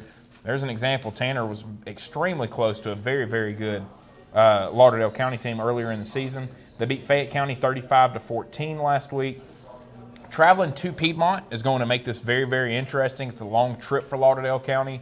But very interested to see how this football game goes. And if Piedmont is able to win this one, all of a sudden it's going to get extremely interesting. Yeah, because the more they win, the more that confidence and they're young. grows. I mean, young Bulldog. This is only going to help them next year. I'm just telling you, you better watch out for Piedmont next year. Yeah, they're going to be hungry with experience with a bunch of young guys who are used to winning. That's a recipe for success. And Lauderdale is a 14-point favorite in that game at Piedmont on Friday night.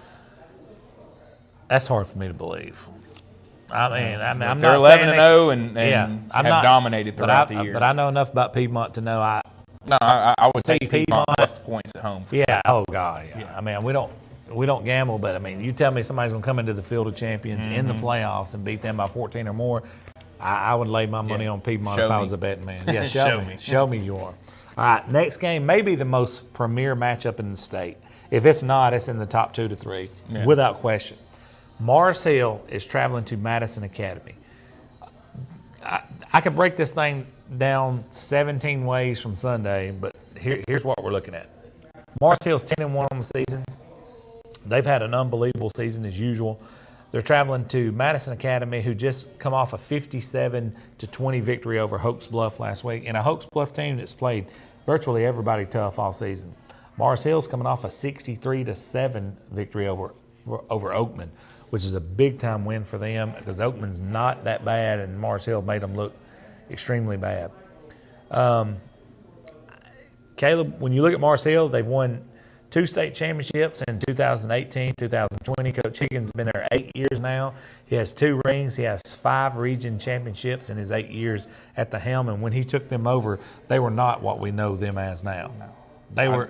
People didn't know Mars Hill was a school. They were Coosa Christian-esque. Yeah, I mean, they didn't know that Mars Hill had a school. What he's doing and what O'Brien's doing at Coosa is very eerily similar at this point. I'm not saying their Coosa is Mars Hill by no means, but I'm telling you what they're doing is eerily similar at this point. And you can go back and look at the numbers on that. Madison Academy, though, Caleb, listen to this. They're averaging 53.4 points per game, and they're only allowing 9.7. They beat a tough, gritty Hoax Bluff team 57-20. It was 57-7 in the 4th. So I'm just telling you, man, this is going to be the matchup of the state. In my opinion, it's the number 1 matchup in the state. I mean, B.B. Comer and Highland Holmes may say something about that, but man, this game is going to 100% come down to execution. Whoever executes better is going to win that game. Yeah, no doubt about it. Winfield, they'll be traveling to Sylvania. Should be a very fun game here. It's a Winfield team that knows how to put up points. Their only loss on the year is to Gordo, 25-18. And outside of that, they've outscored their opponents 418-110. They've won 8 straight coming into this one. They beat Colbert County 43-21 in round 1. It's a very, very dangerous Winfield team that's coming to Sylvania. And for Sylvania, they've played extremely well this year. Obviously, the win over Geraldine really sticks out to you, but they also lost to Pisgah and they lost to Fife on the year, who are 2 2A teams. 2 2A teams that are built very similar to what this Winfield team is built. Spread you out, use athletes, throw the football. We'll see if those 2 games, the Geraldine game, some of these big-time matchups, the thing that I look at is Sylvania, they're 9-2, and they've been tested to get to that 9-2. They had to pull it out against Hoax Bluff. They had to go beat a very good Geraldine team. And then even in their 2 losses, they were tested and they were in both those football games. A 6-point loss to Pisgah, 11-point loss to Fife. Will the fact that Sylvania's been tested as much as they have, faced the level of competition they have, will that pay off for them in this game? That's what I'm looking forward to seeing on Friday night. I don't think it could hurt them. Yeah. I think it's only positives. We're doing 5 now? Yeah, moving on to 5A. So we got 5A, 4A, and 6A left. For those watching, that's the order that we'll go in by classification and who we're going to be talking about. You want to kick us off? Yeah, I can start it off. So UMS Wright, who had the biggest upset of the week by far over Central Clay this past week, they're going to travel to Headland because, look, you're UMS, you're 4 seed, you win. It's like, hey, we probably get to play a home playoff game. Well, Headland was a 3 seed, and they ended up beating a 2 seed themselves. So Headland gets to host.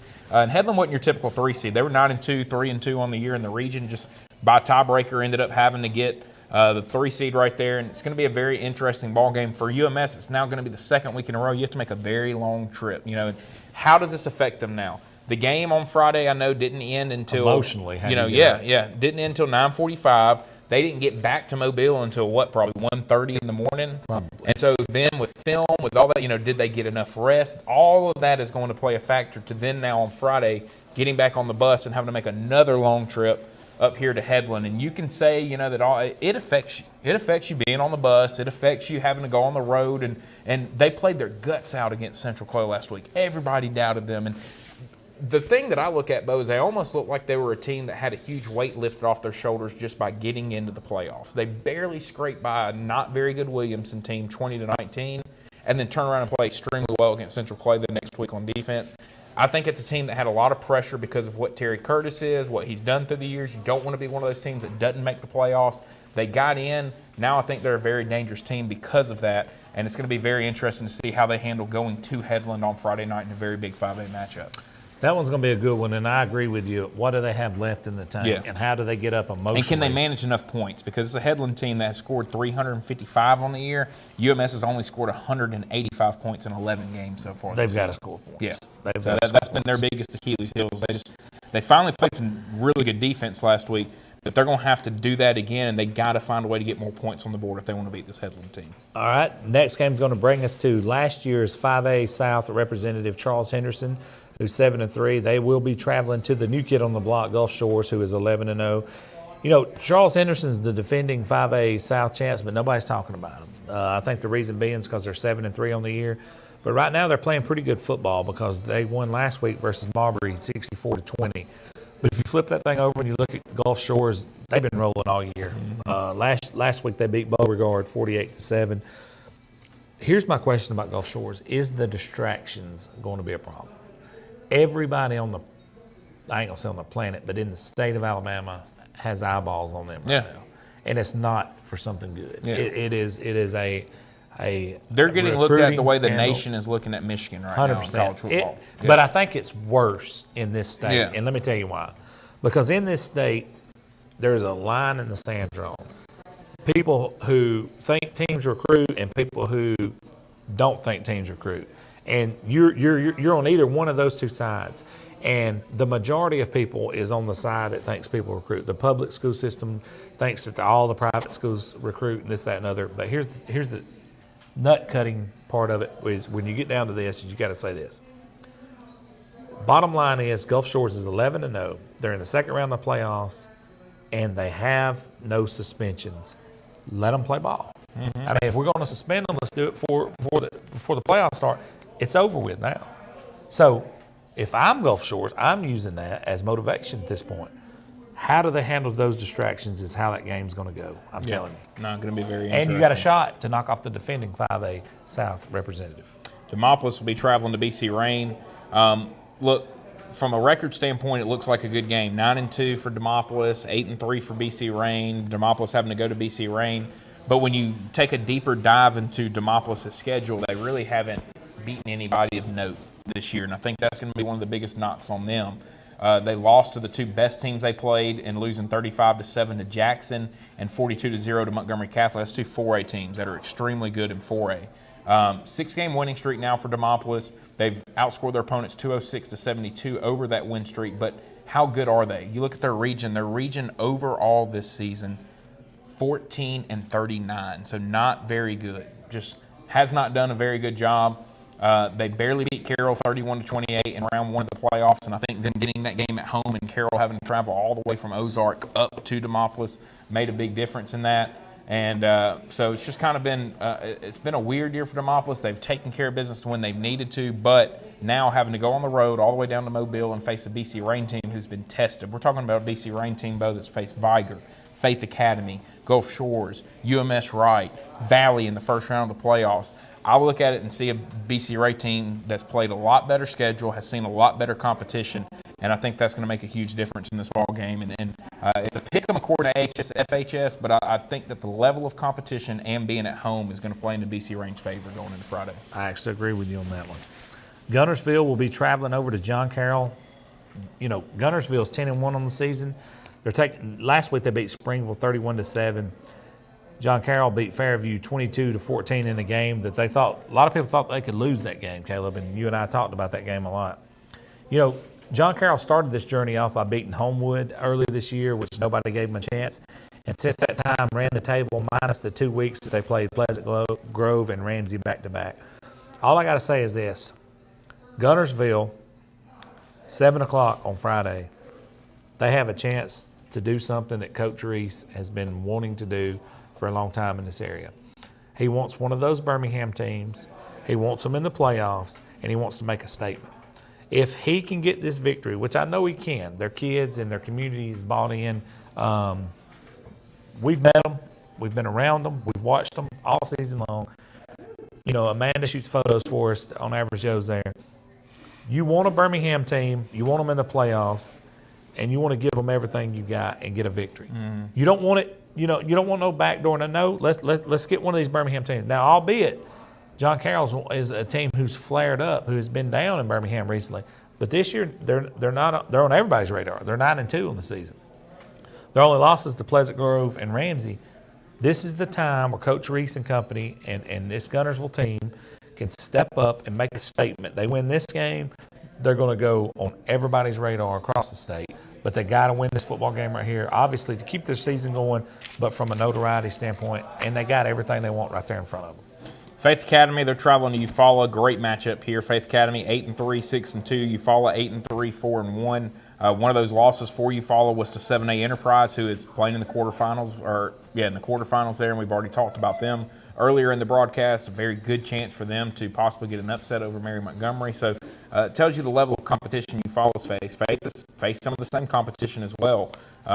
You look at it, they've lost to Gulf Shores, they lost to Citronelle, and they've lost to 6A St. Paul's. They're on a 5-game win streak now. They dominated Elmore County 31-7. That's an Elmore County team that scored a lot of points this year. They scored on everybody this season, including Valley, except for Central Clay. And so to hold them to 7 tells you a lot about that defense and about this team. They've outscored opponents 272 to 195 on the season, but they're going to get a Eufaula team, as I mentioned, lost to Enterprise. They also lost to 6A Pike Road, and then they lost to your defending runner-ups, Charles Henderson. So outside of that, they've taken care of business against teams they need to take care of business against. They're on a 3-game win streak. Look, last week they got no disrespect to Shelby County, they basically got a bye in the playoffs last week. Shelby County was 2-9. They had to win a coin flip to get into the playoffs. Now we're going to find out a lot about this Eufaula team. If you can get through this one, we're getting close to looking, Bo. If they win this one right here, you're getting close to a collision course of Eufaula and Charles Henderson possibly meeting back up in the semifinals of the 5A, and the winner would be going to play for a 5A state championship. That'd be incredible. Yeah. And I think a lot of eyeballs would be on that one for sure. I can tell you this, a lot of eyeballs are going to be on this one. Leeds is traveling over to Ramsey. These are two teams in the Birmingham-ish area. Ramsey's obviously smack dab in Birmingham. Leeds is right outside Birmingham, but not too far. Caleb, this is a matchup that you want to see, a defensive line versus an offense that's really clicking at the right time. Leeds has two of the best defensive linemen in the state, without a question, Chris Burge and Kavion Henderson. But can they get to Cameron Keenan, who's the quarterback of Ramsey? Let me throw these stats at you from him, Caleb. On the season, he's completed 146 passes out of 237 for 23 touchdowns. His favorite targets, he's got 2 of them. Number 7, Christian Stinson, who's caught 38 balls for 964 yards and 9 touchdowns.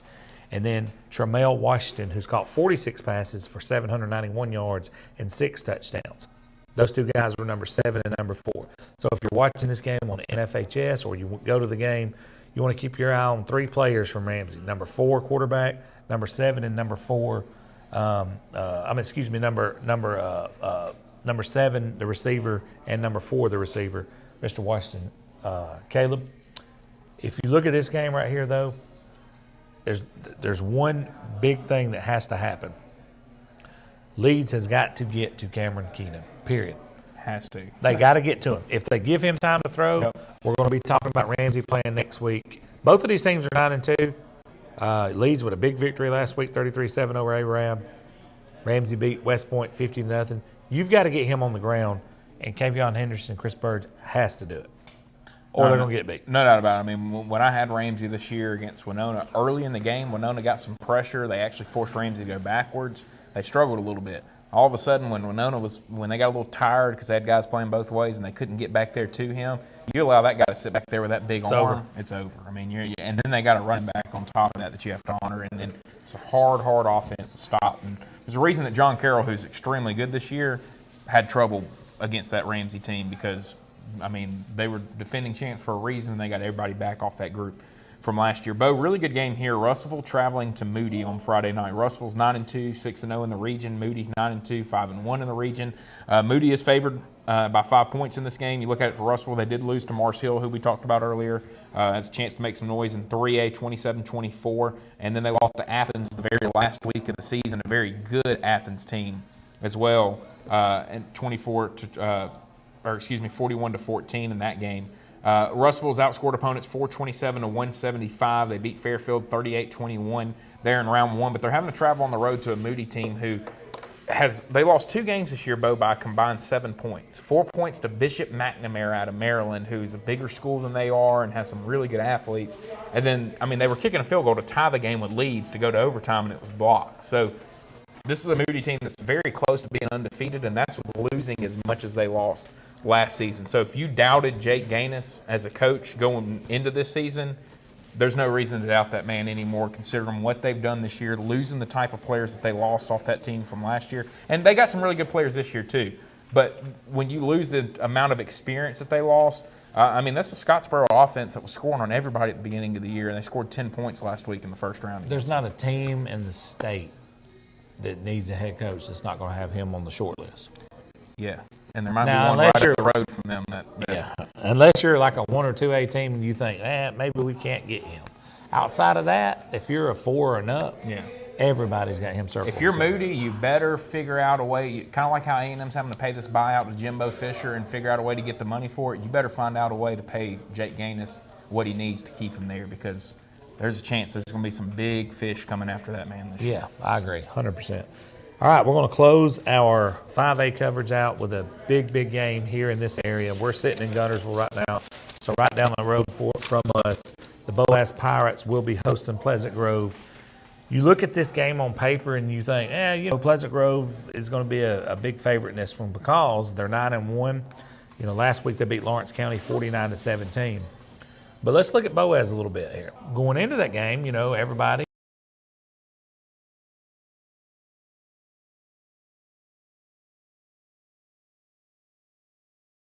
of the playoffs.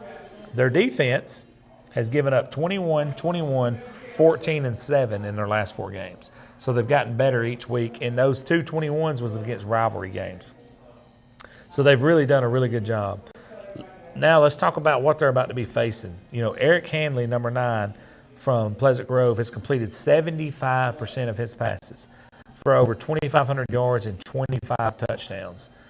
Boaz has got to make him uncomfortable. They got to get to him defensively. I don't know how, whether that's blitzing, sacrificing a guy or 2 in the secondary. You got to give him some kind of look. You can't let him get comfortable, because when he's comfortable, those numbers are going to continue. But Boaz has a gunslinger of their own, my friend. His name's Tyler Pierce. He's number 2. He's 131. Ja'Kai Hudgens is his number 1 receiver. He has 51 receptions for 813 yards and 8 touchdowns. Bottom line is this.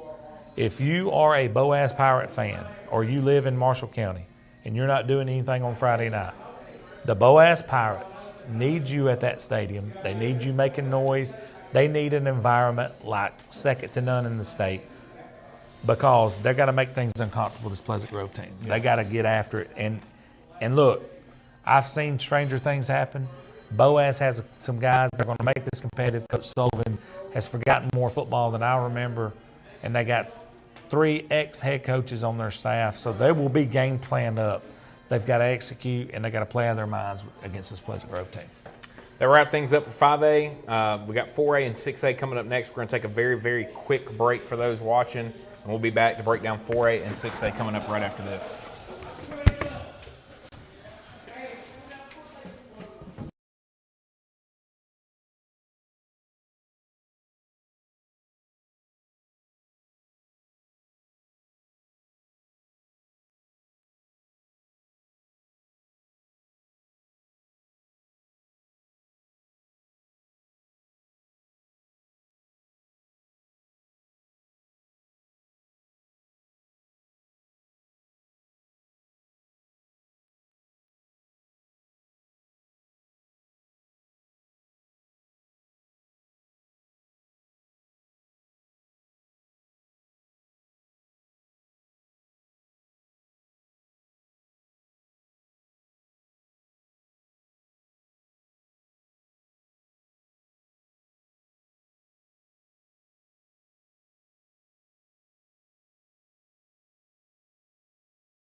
All right, welcome back in here. Road to the blue map. That was our last break. So here to end things out, we'll have 4A and 6A going to start rolling a little bit with these games. And want to thank Brad Watkins Heating and Cooling. Look, it's that time of year, cooling down outside. Today it got up to like 72 at my house, so we had the heat on last night. Then we had to turn the air on. You want to make sure that your heating and cooling unit is ready to go. And Brad Watkins with Watkins Heating and Cooling.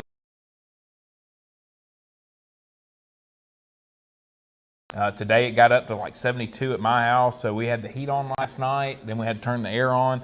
You want to make sure that your heating and cooling unit is ready to go. And Brad Watkins with Watkins Heating and Cooling is the man to call. Make sure to give him a call. Ask him to come out, come check your unit, come check your place. And you can find his number right there at the top of your screen, top left. You see his advertisement up there with us, and we appreciate him being a sponsor with us. He sponsored the Watkins Heating and Cooling Games of the Week throughout the year, and then now that we're in the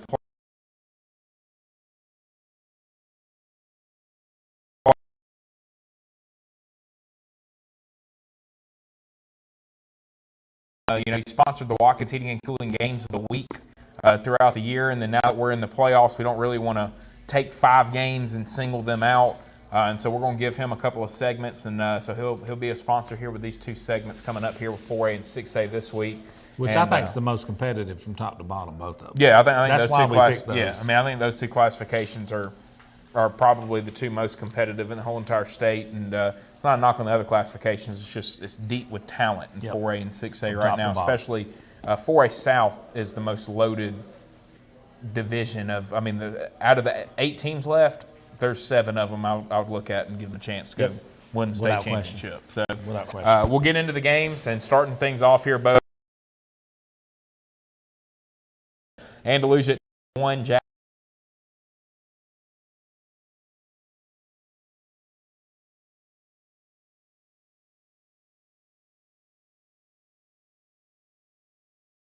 Freshman quarterback Landon Duckworth. He has 3 SEC offers already as a freshman, so he adds into that mix right there with Trent Seaborn and then obviously Phillip Rivers' kid down there at St. Michael's and a couple of other very big freshman quarterbacks that we have here in the state. I'm telling you, that class, you're going to want to watch for that.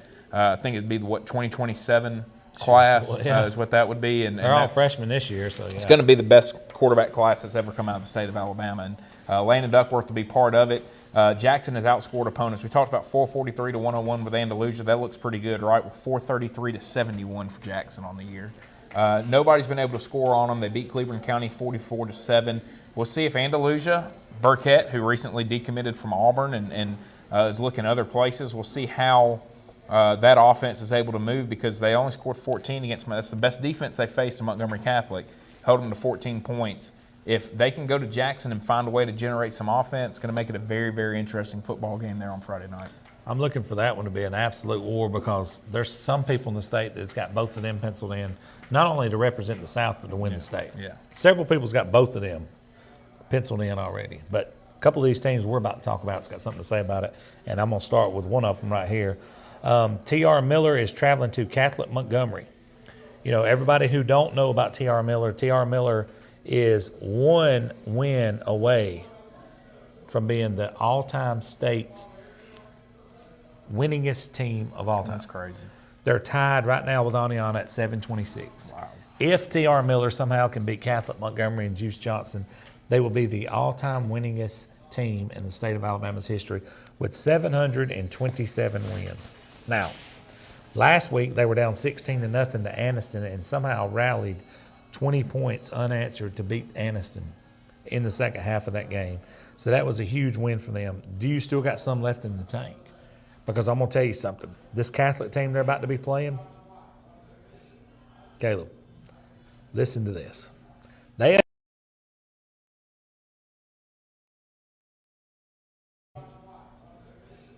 Caleb, listen to this.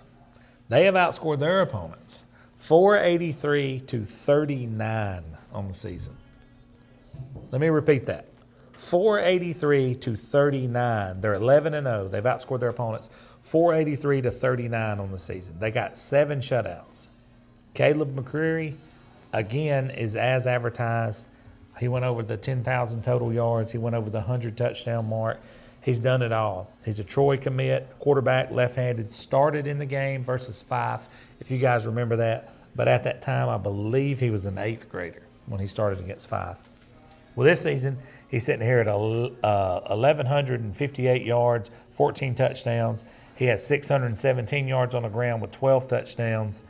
With averaging 12 yards a carry with 15 touchdowns on the ground. And a lot of that, he's only played one half of football in a lot of these Yeah, games. he's been sitting out. There's no use to play when you're up Yeah. like they've been beating people. Josh Griffith, though, their running back, has had 115 carries on the season for 1,487 yards, averaging 13 yards per carry, and has 20 touchdowns. Caleb McCreary, averaging 13 yards per carry, and has 20 touchdowns. Caleb McCreary has hit 13 different receivers with passes this year. Wow. And he's got 6 different guys in triple digits in receiving yards this year. So they spread it out offensively, but Josh Griffin and Caleb McCreary is going to be your 2 guys you got to circle. Back over to you, brother. Priceville, they're going to be traveling to Brooks. Speaking of Aniana, who you were just talking about, well, they lost to this Brooks team last week. Upset 56-42. Very big shocker. I think if you would have polled everybody in the state that knows anything about football, they would have said, 95% would have said, yeah, Dora's playing Aniana next week in a rematch in the second round of the playoffs. Neither one of them were able to get there. Priceville started out the season 4-3. They then lost 3 straight after that to be at 4-6 going into the playoffs before beating and upsetting Dora 18-14 last week. They've been outscored 290-295 on the season. The biggest difference in this game, Brooks can score points. Brooks has scored 423 on the season. They had the game that we talked about earlier where they scored 53 points, on Tanner early in the season, on West Morgan. That's who it was. They scored 53 on West Morgan early in the season, where they had the 83-53 game with them. So it's a Brooks team that knows how to score some points. I think them being at home, them knowing how to score points and having competed with some better teams during the year closely is going to make a big difference in this game against Priceville. But Priceville's a dangerous team right now. You come in at 4-6, you got nothing to lose. You get a big upset win in the first round, all of a sudden you start feeling a lot more confident. What's the young lady's name? Lang Lily that we've seen in volleyball and basketball. They need to put her at tight end. She's athletic. She's long and rangy. She's like 6'1", can run and go get it. She'd figure out a way to make it work. I can't remember her first name or her last name's Lang Lily, I remember. They need to check her in at tight end and be an X factor in that game. Haleyville will be traveling to Cherokee County. I spent the morning this morning with Coach Kelly and did his show today, so I got a little insight in that game. Unfortunately, Haleyville's had we're not going to talk about who it was or what the injury was. They had a big injury last week in their game. I'll leave it at that. A key injury on somebody on their offensive side of the ball. It's unfortunate for them because, Cherokee County wants them at full strength, but they're not going to get a Haleyville team that is absolutely full strength unless something crazy happens. But Haleyville's only losses this year is to Winfield, Dora, and West Morgan. That's not nothing to hold your head down about, Caleb. You know that as well as I do. Cherokee County on the season is averaging 43.5 points per game, only allowing 9.8.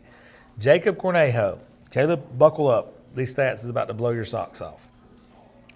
Jacob Cornejo on the season has 228 carries for 2,332 yards. He's averaging 10.2 yards per carry, and he scored 27 touchdowns on the season rushing.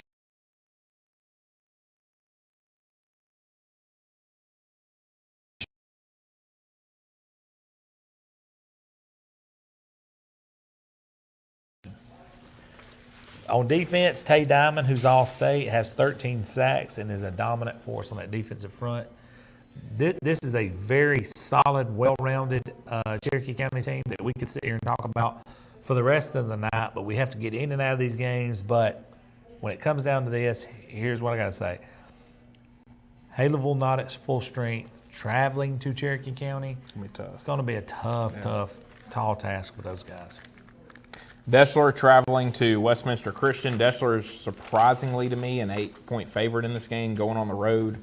You look at their losses this year, 42-6 to Madison Academy, 35-13 to Russellville, and 56-35 to West Morgan. When they've lost, they've lost. You know, I mean, they were out of all those football games. They're like, bro, if we're gonna do this, let's do it right. Yeah, but here's the thing: those 3 losses, Madison Academy, Russellville, and West Morgan. You know what their combined record is on the season? Oh, there's no telling. 31-2. Oh yeah, see. So they beat Fultondale 43-27 last week.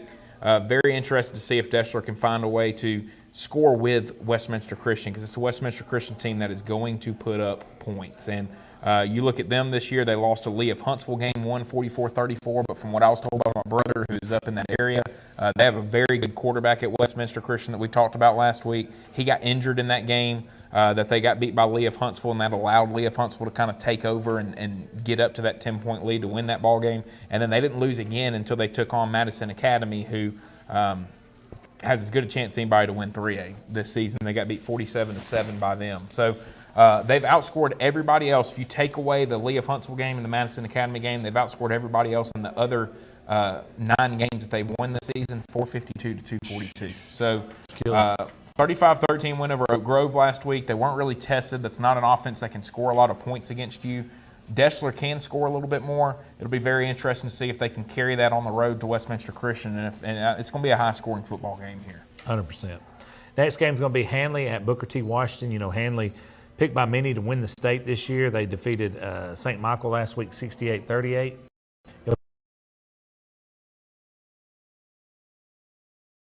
To win the state this year, they defeated St. Michael last week 68-38. Booker T. Washington with a 22-12 victory over AHSAA.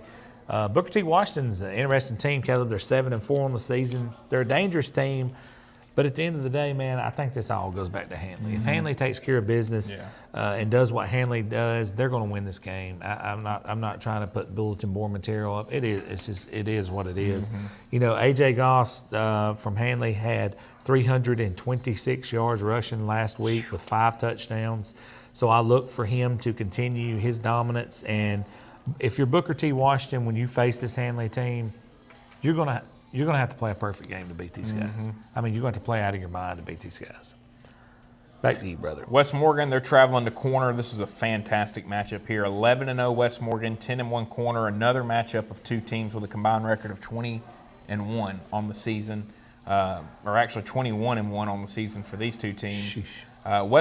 They got West Morgan favored by 19, but the reason for that is West Morgan is averaging the most points per game in the AHSAA this season, 54.6 points per game. In 11 games, they've outscored their opponents 601 to 159. And that includes last week beating Etowah, which, look, I know Etowah had an up and down year. There's no excuse to not go score some points unless that team's pretty dang good on defense. And they shut them out last week and scored 56 on Etowah. 56-0. I've been alive 40-plus years. I've never seen Etowah get beat like that. Yeah, and so that tells you about that. And I think it was I personally think it had more to do with West Morgan than it did with this Etowah team this year. I think they're that good. They beat Brooks 83-53. Their closest game is 21 points twice this year. That's their closest game is a 3-possession game. They've not been challenged much. If you're Corner, you got to look at that and say, hey, it's our job to make this a 4-quarter game. It's our job to make this a 7-point game going into the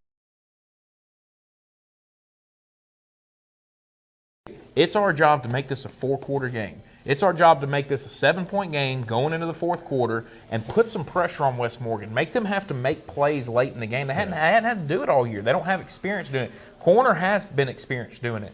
Their only loss in the year is to that Haleyville team who was playing extremely well at the time, and I think Corner maybe felt some pressure. Had they won the game, they would have been outright region champs. Instead, they had to go on the road to Haleyville. They ended up losing, and they end up being a 3 seed, which has now honestly helped them out because they won their first-round game against Randolph, and now they get to host this West Morgan team at home. So it's kind of worked out for them from that standpoint where they get to be the home team here for this matchup with West Morgan.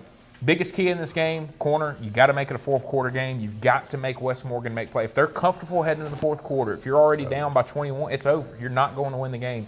Make it a 4-quarter game. Make them have to step up and make plays, and if West Morgan does do that, watch out because they could go give Cherokee County some problems next week. There's a term in football, Caleb, you know as well as I do. It's called muddy it up. Yeah. You want to muddy this one up. Hey, if you get a couple of personal fouls, if you do some stuff that you know, maybe muddy. All right, next game is going to be the Jacksonville Golden Eagles, who's 9-2, having a fantastic year. That's traveling over to Bibb County, who's 10-1. You know, Jacksonville last week beat Bayside 35-7 without Ann Schilling on the sidelines. I called down to see if she was coaching. She was not coaching, Caleb. So she was probably watching the game, but she was not coaching. And then Bibb County just manhandled Montgomery Academy 56-6. But here's the deal. I don't know what the point spread is. I didn't write it down in this game, Caleb. I don't care what it is, but I can tell you this. Jim Ogles, if he is on fire like he has been, Bibb County's got their hands full. Jim Ogles on the season has completed 171 passes out of 253 for 2,735 yards, 38 touchdowns to only 5 picks. Kyderick Fisher has 62 receptions, averaging 19 yards per catch for 17 touchdowns on the season. Rushing-wise, Xavier English has 145 carries for 1,064 yards and 15 touchdowns. So they have a three-headed monster on offense there at Jacksonville, obviously with Jim Ogles Jr. leading the brigade. If he's clicking on all cylinders, they're going to be very tough to beat in this situation. And I know Bibb County is one of the favorites in this dominating 4A South that you said 7 of the 8 teams could win it, and then we wouldn't be surprised. Bibb County's averaging 37.9 points per game, only allowing 13.2. But can they get to Jim Ogles? Can they make him uncomfortable, which is what we talked about in the West Morgan game.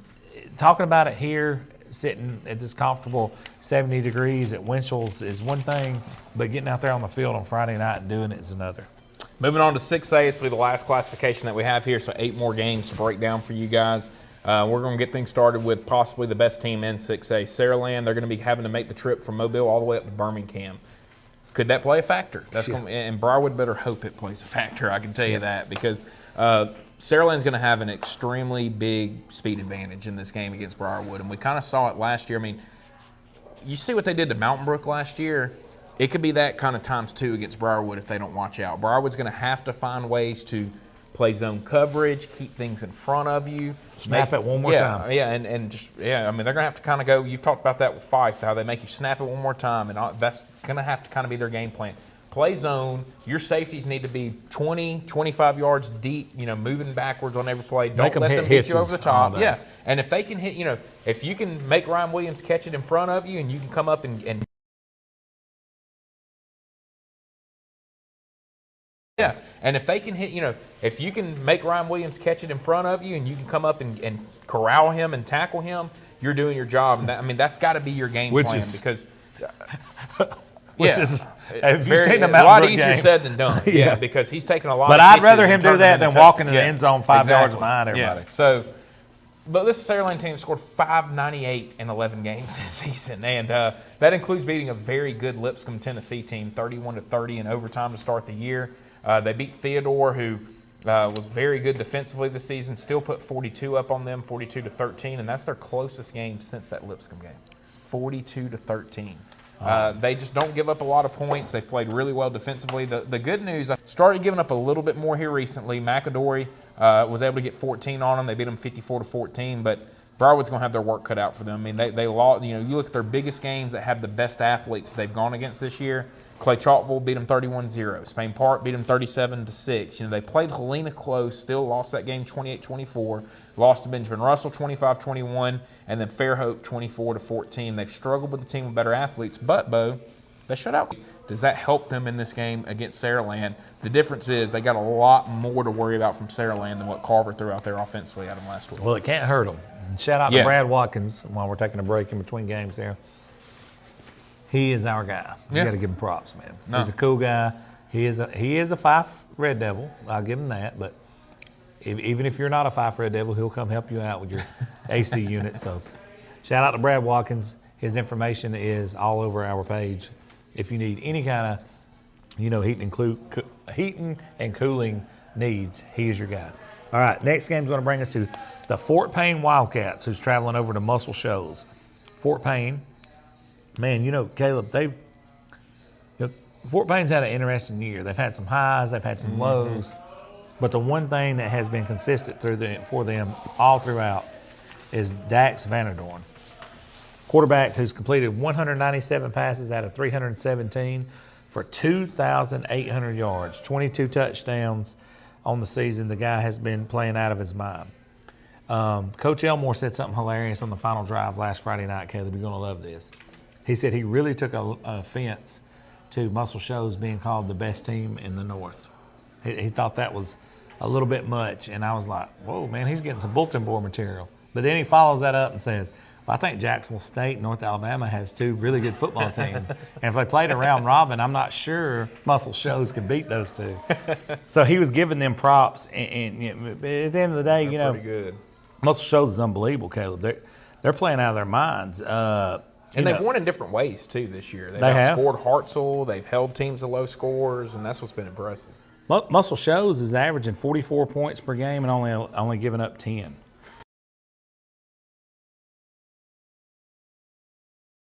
Muscle Shoals is averaging 44 points per game and only giving up 10. So they've been killing teams this year. And that includes giving up 49 to Hartselle. I mean, you take that That's game exactly away, it's right. less than that. Yep, it was 55-49, the victory over Hartselle. Yeah. So, yeah, you take away that game, it's even less than that. They got to have these three guys right here step up. Carter Tinker, number 0, has got 128 tackles on the year. Tyler Wooten's got 100. He's number 14. He's got 102 tackles on the year. And Bennett Blanks, who's got 91 tackles on the year. Those three guys have to step up in this game right here to have a chance in this game. I'm telling you right now, Caleb, Fort Payne can play with these guys. I know they look like Yvonne Drago right now. Muscle Shoals looks like Yvonne Drago on paper. Yeah, Fort Payne scored on everybody this year. That's my point. Yeah. And they've gotten better defensively each and every week. When they went over and did what they did to Cherokee County, albeit that is a 4A team, but it's not your average 4A team. It's a team that's been beating people by 30 and 40 points all year. Well, Fort Payne hit rock bottom when they gave up 49 to Leah Huntsville and defensively.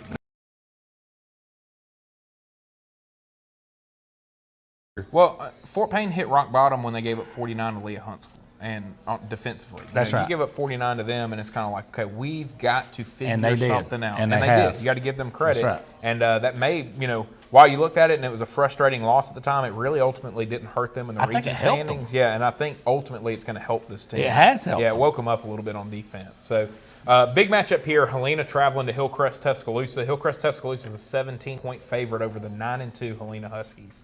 Helena started the year 8-0. They then lost 20-17 to Benjamin Russell, and then 44-0 to Vestavia to end the season. And we talked about it last week, Bo. We said, how are they going to respond? Because we saw this last year. They started 8-0. They lost to Benjamin Russell. They lost to Vestavia. They then lost in the first round of the playoffs. How are they going to respond? Well, they responded in a big way last week, getting a huge win over Wetumpka, 58-28. They got Jordan Washington going again, and they're going to need him this week against this Hillcrest Tuscaloosa team. It's a Hillcrest Tuscaloosa team that's outscored their opponents in 11 games this year, 449-78. Jeez. They've outscored teams 40.8 to 7.1 by average on the season this year. Man. They have 8 games allowing only single digits out of the 11 they've played and 2 shutouts on the season. And then countless other games where they've given up 3, 6, 3, 6, and it's just an extremely tough defense to score on. And, obviously Hillcrest looking ahead next weekend. If they can get a win here, sets up a major matchup possibly with Saraland. They'd have to travel down to Saraland, and you could have two 12-0 teams. And could you imagine? The winner of that game is going to be the favorite to make it to Tuscaloosa to play for a 6A championship. That'd be a heck of a football game. Be the favorite to make it to Tuscaloosa to play for a 6A championship. That'd be a heck of a football game right there. But we're not putting the cart ahead of the horse. This next game is going to be Hartselle, who's 9-2, who's traveling over to Gadsden City, who's 8-3. I went to Gadsden City last week. They dominated Gardendale. It wasn't even close, Caleb. They only allowed 140 yards total in that game last week. TJ Worthy, I'm going to go ahead and on paper, and I'm saying this right now, he is one of the most underrated running backs in the state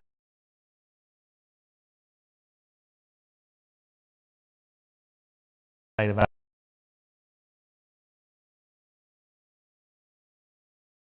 and I'm saying this right now, he is one of the most underrated running backs in the state of Alabama, if not the most underrated running back. You don't hear anybody mention him when you're talking about great running backs in the state of Alabama, but he did what he does again last week with a 50-yard touchdown.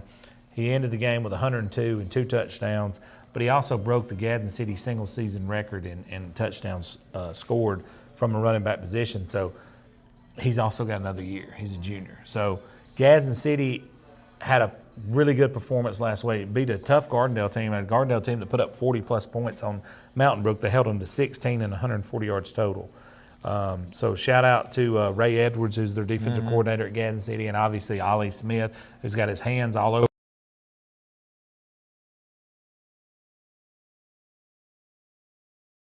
Ray Edwards, who's their defensive coordinator at Gadsden City, and obviously Ollie Smith, who's got his hands all over that defense. He's a defensive-minded guy. You got to give Gadsden City props in that. But Hartsville's a tough team, man. You know, they're 9-2 on the year, and their only losses was to Muscle Shoals and 7A Austin, who was finished 1 or 2 in that. Was it 1 in that region or 2 in the Huntsville region in 7A? Austin finished 2. Finished 2. Okay, so the second place team in the 7A region. And then Muscle Shoals, who's destroyed everybody. That's the only 2 losses to Hartsville in the season. And that was overtime, 55-49. So the winner of this one gets the winner of Oxford and Parker. So 6A North is about to heat up in a big, and you know, big if way. Oxford wins, they would love for Hartsville to win. I've got to say something else, and I may take some criticism from this, but this is Bo Starkey.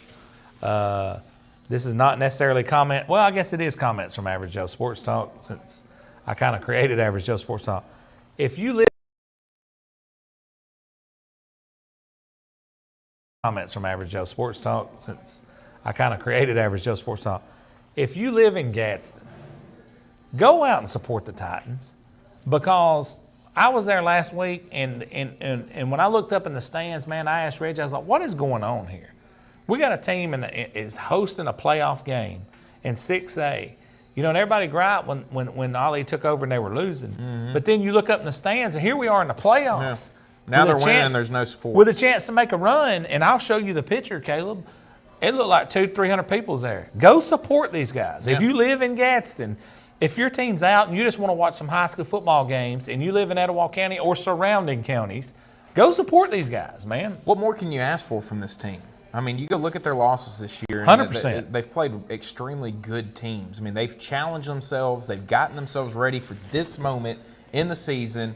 I mean, that's unacceptable. You're seeing this. Yeah, that's unacceptable. I mean, we may take some flack for it. I don't take some flack for it. I don't care if we take. No, I don't care either. I'll take the flack. All these people complained when they weren't winning. They complained when they were in 7A, right, having to play against that Hoover region and all that. Yep. Now they win the region championship. They go undefeated in the region. Get out there, go to one of the nicest stadiums in the whole entire state, right, and go watch Gadsden City play, because these guys have earned it, and Ali's earned it. That's I mean, right. You got to give Gadsden credit for sticking with Ali, seeing his vision, getting back down to 6A, and now look at what they're doing. They got a chance to get around back-to-back region championships, and look, everybody's dogged them out. Hey, if you're gonna dog them out and you're gonna be a keyboard warrior, get your tail out and support them when they deserve it. Exactly. And now's that time. And I don't care if I take criticism for it. You can at me at Bo Starkey on anything. At Average Joe's, at Bo Starkey on Facebook, at Bo Starkey on Instagram. You can at me all day long. I'll take the. Traveling to Benjamin Russell. It's going to be a very fun 6A matchup. It's a rematch of last year's first round game, where it was 28-28 at one time in the game, Bo, and then Hueytown went on a 28-0 run. Big part of that, guys now playing at Jacksonville State University, in Earl Woods, quarterback. He was a dude. A dude. And he made a big difference for Hueytown. I don't think that this Hueytown team is as good as last year's Hueytown team. I got to see them against Gardendale a couple of weeks ago. They, started out the year 1-3, but you look at their losses: Ramsey, Clay Chalkville, and Hillcrest Tuscaloosa. That's their 3 losses on the season. So pretty dang good, especially considering 2 of those are undefeated. And Ramsey, you look at their only losses on the year, and it's the teams in bigger classifications than them in Parker and Auburn. So they did test themselves. They're on a 7-game win streak, but as I told you earlier, the combined record of those teams on that 7-game win streak is 33-51. And if you take away Theodore, who they beat last week, then the combined record would be 26-47 on the season. So they haven't necessarily beaten any teams of note. This would be the best win that they have on the season, in my opinion, if they can go to the Sportsplex at Benjamin Russell and beat this Benjamin Russell team, who started out the year 2-2. They lost 30-13 to Central Clay. They then didn't show up at all against Homewood, 41-21. Early in the season, I was at the Central Clay game. I played at Benjamin Russell. I know what it's like to be a part of it, to be in the locker room, all that stuff. I was very disappointed in this group when they got beat by Central Clay. Why? They were down at halftime. I didn't see anybody coming out of the locker room trying to get everybody pepped up, and it felt like a lot of their stars, I'm not calling out any names, it felt like a lot of their stars felt like, hey, if I just get the ball, if I get my touches, if I get my yards, that's all I'm worried about. That's all I care about. They got embarrassed by Homewood at home, and it felt like this team really came together and said, hey, we've got to figure this out. We've got to get things going. They have. They're on a 7-game win streak. They've beaten a combined record 43-37 over their win streak. So a lot more impressive wins, including beating that Helena team that we just talked about, who's 9-2 on the season, and beating Briarwood and having to come back from behind and beat them on the road against a team that can be very stingy, has some good athletes, and is just very big. Very interested to see how this goes. You look at the 7-game win streak for Benjamin Russell, and they're beating teams 244-113 over this win streak. They figured it out on the defensive side of the ball. They've played the run a lot better. I mean, they held Jordan Washington to less than 100 yards that night against Helena, and that's pretty impressive. And that was also with missing their top end outside linebacker in that game as well. They beat Sidney Lanier 39-12, and 39-12, 27-point win, pretty impressive. You were there, I was there. They didn't play very well last week and still beat them 39-12. I think if Benjamin Russell shows up and plays well, the AHS-FHS has Hueytown -4. I don't really agree with that at all. I don't really understand how Hueytown's the favorite in this game. And that's at the sports place. Yeah, it should be a very fun matchup. And if they win and then Pike Road were to beat Spanish Fort, Benjamin Russell will get to host the 3rd round as well. So it could be huge for them. That would be huge. Dude, you know they're wanting that. You know, Pike Road beat that same Homewood team, which Caleb just talked about, 10-9. You know, Spanish Fort last week beat Bessemer 28-0. Spanish Fort's a few years removed from state title appearance versus Oxford, and also Pike Road won the state championship just a few years ago. This is an interesting matchup, Caleb. This is two teams. You know, Pike Road's more of a new kid on the block. Spanish Fort, on paper, so to speak, has been there and at Spanish Fort's only in his 2nd year there. So it's going to be an interesting matchup to say the least. And Granger Shook's in his 1st year over there at Pike Road. That's exactly right. And, you know, and he took Pike Road over when they went from state championship to nobody wanted it. Well, they went from 5A to 6A That's too, right. and that makes a big difference. That's right. They went from 5 to 6 and nobody wanted it. Much like Centerpoint, you know, when Centerpoint went up, and we talked about George Bates, a lot of guys left his staff. They didn't want to be a part of it. They were like, we don't want no part of this 6A team. George Bates hung in there with them. But listen to this. Aiden Schamberger, that's his guy's name now, the quarterback at Spanish Fort. He's the guy that they're going to have to look to stop. He's very consistent. But here's the downfall for him. He has 6 INTs and 11 TDs. So when Spanish Fort is at quarterback, I say he's consistent, but he's shaky. Pike Road's got to get after him. They got to get after him, make life uncomfortable for him. If they can do that, I think Pike Road can make this game very interesting from a standpoint. They're at home, and they got a quarterback who's only a sophomore. Schamberger's only a sophomore that plays for Spanish Fort. So you got a sophomore on the road going to Pike Road who's got athletes all over the field, and he's got 6 INTs to only 11 touchdowns on the season. Could be a very interesting game in a 4-quarter game is what I'm expecting. No doubt about it. Speaking of 4-quarter games, Mountain Brook traveling to Clay Chalkville. They're going to need to make this a 4-quarter game. Got to put some kind of pressure on this Clay Chalkville team who has really just been able to, outside of the Thompson game, it's been easy for them this year. And a lot of that's due to their quarterback, Jalen Mbaka.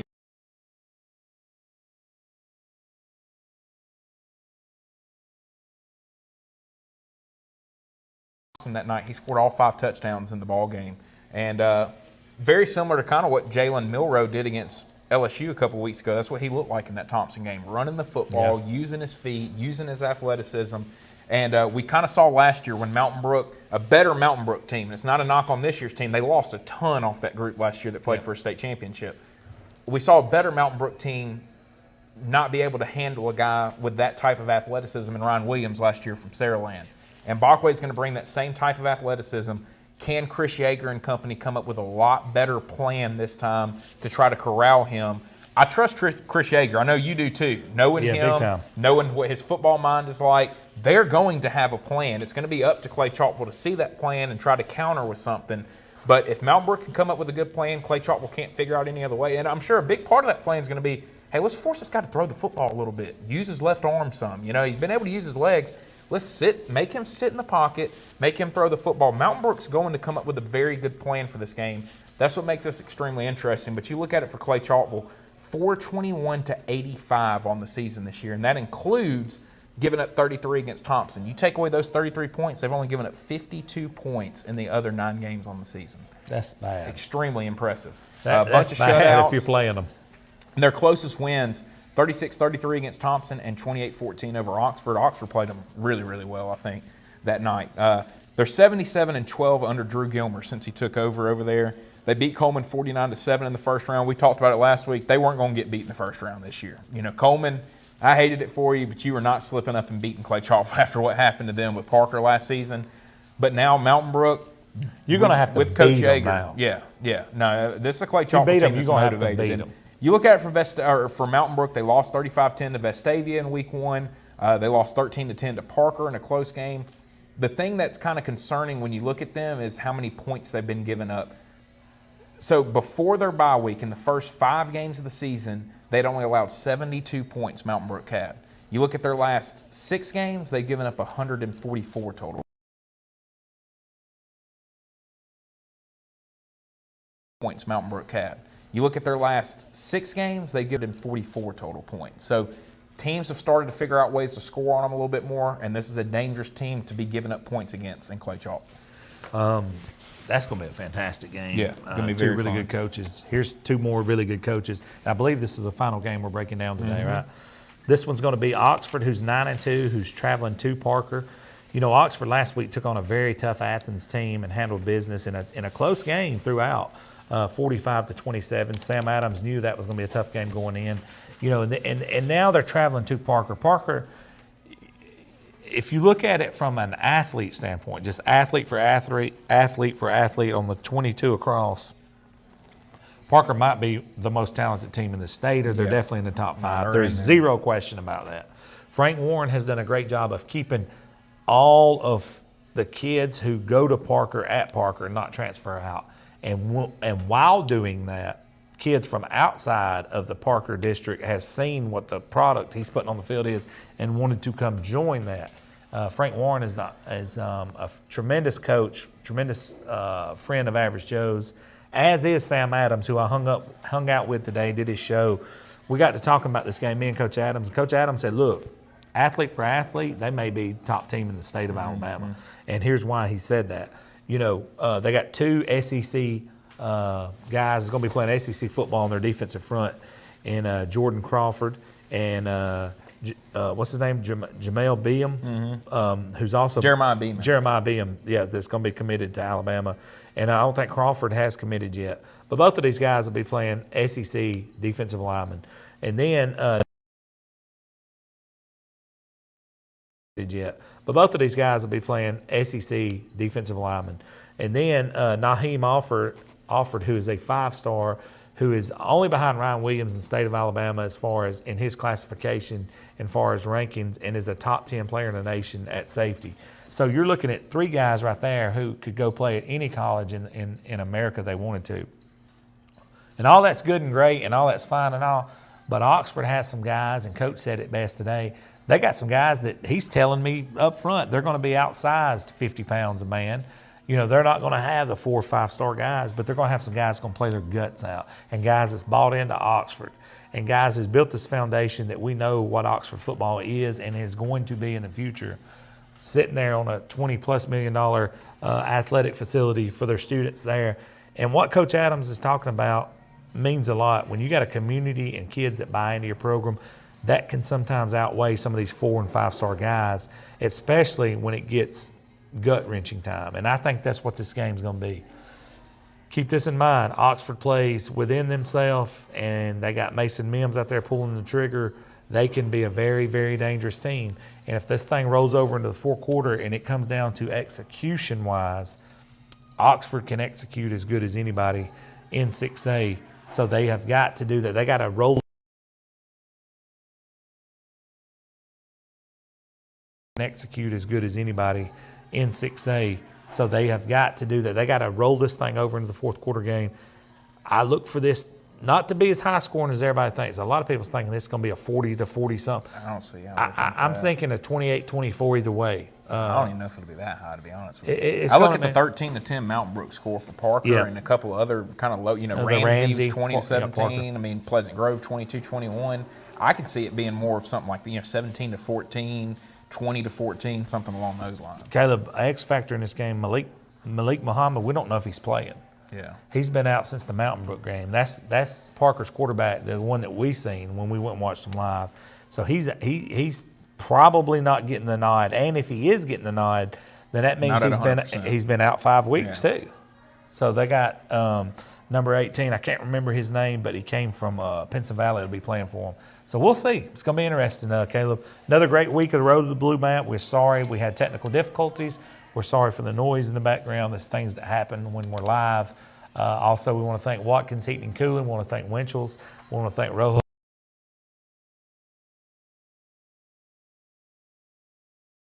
Live. Also, we want to thank Watkins Heating and Cooling. We want to thank Winchell's.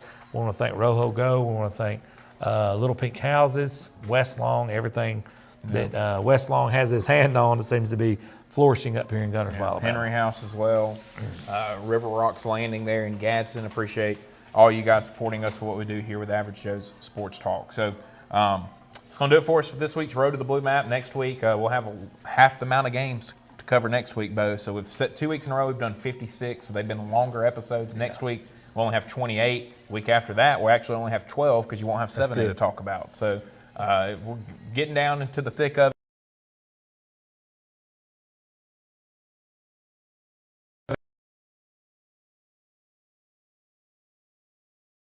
Only have 12 because you won't have 7 to talk about. So we're getting down into the thick of it, and we'll start having a lot deeper analysis on these games too as we get to lower amount and can kind of do more research and all that type of stuff as well. So fun one, Bo. Man, I'm looking forward to all these games. I'll be doing Vestavia and Thompson on Friday. 2.5 hours. Yeah, so I'll be doing Vestavia and Thompson on Friday, and should be a very fun game with those two teams. And you said you're going to the Coosa and Lynn game? Yeah, I'm going to that one, and it's my last week of the final drive. So be looking for me finally for the first time in 13 weeks to be out at high school games right throughout the playoffs.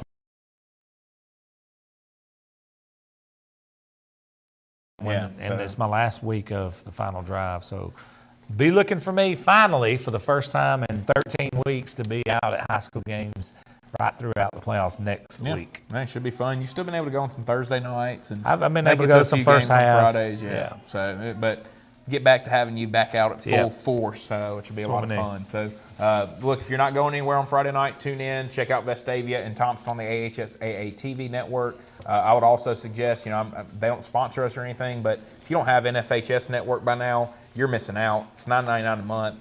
I mean, it's less than Netflix and other things you buy, and you can sit there and watch any game on Friday night, and ton of fun, especially this time of year, to keep up with all that. We'll be back Saturday. We'll have our Saturday morning recap show. Myself, Bo, Corey LeBounty will be with us to recap all the action throughout the state. We'll break down all fun, especially this time of year, to keep up with all that. We'll be back Saturday. We'll have our Saturday morning recap show. Myself, Bo, Corey LeBounty will be with us to recap all the action throughout the state. We'll break down all 56 of these games, talk about their scores, recap everything on Saturday. We'll be back next week with another episode of Road to the Blue Map right here with Average Joe Sports Talk.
When we started this journey for the 10th anniversary season of the Friday Night Network back in August with Media Days, we weren't sure that we would see week 1 of the 2020 high school football season. We didn't think we would initially make it to week 4 of the high school football season once we got started, but here we are, Thanksgiving weekend, taking a moment to pause and think of the things that we are thankful for, and there are many in spite of all of the challenges and travails that have been 2020. And here we sit on semifinal night for the AHSAA high school playoff. We have a good one tonight, and AHSAA as the Etowah Blue Devils will play host to the Gordo Green Wave. Hello everyone, I'm Grady Sapp alongside the coach Eddie Bullock as we get set to wrap up the 10th anniversary season of the Friday Night Network. And Coach, we really didn't know if we would have a season, let alone playoffs, and here we are getting ready to send somebody to Tuscaloosa to play for a state championship. Well, you're absolutely right. I mean, it's just thankful to be here, you know, with considering the conditions, you know, with COVID and all, and it's just thankful to be here today to see some more football. We are indeed, and we think it'll be a good matchup with the Etowah Blue Devils and the Gordo Green Wave. But do want to remind you, as we get started with the pregame, the countdown to kickoff show, you can watch this free. But when it comes time for the kickoff for this ball game, if you want to watch this, you can see on your screen right there, you have got to subscribe to nfhsnetwork.com/affiliates/FNN-network. Okay, so you got to subscribe. I think it's around $10 or so for the subscription, and that will give you access to a lot of great high school football. So subscribe if you want to watch Etowah and Gordo coming up. As we head to our first break of the night, we're going to take a look back at what was an epic battle last Friday night on the Creek Bank as AHSAA and Fife matched up in the 3A quarterfinal round. With Rowell, now here's Stifle. Now Rowell's going to run it wide, trying to get the edge. And he's got a hold. There goes Rowell, and he'll be forced out of bounds by Eli Enos. Nope, fake it to Dukes, looking to put it in the air. Rowell drops back. He's got time now. He runs out of time. Now he's going to fire downfield. He's got a man down there. Caught! And out of bounds. First and goal. Operating. Oh, that's Rowell. Drops the snap. Now he's going to lunge forward and walk it in. Fife draws first blood. Out of Pesnell. Fake it to him. And now fired over the middle. Got a man out there and tipped away. Stifled. Rowell's got it. Going to fake it. Now he's going to run it himself right up the middle. Ike Rowell in the clear. Here comes Ike Rowell. He's across the 40. He's across midfield. Ike Rowell is going to go the distance unless Fuller can run him down. He can't. Touchdown, Fife, and just like that, the Red Devils are up double digits. Wow. Here is Enos going to roll right. He's going to look to put it up. He's going to fire it out over the head of Pesnell. Had him out of the back. I'll fake it. He's looking to put the ball in the air. Fires it over the middle. Got a man caught. Dropped. Had him wide open. That was Hunter Gilliland, who did not have.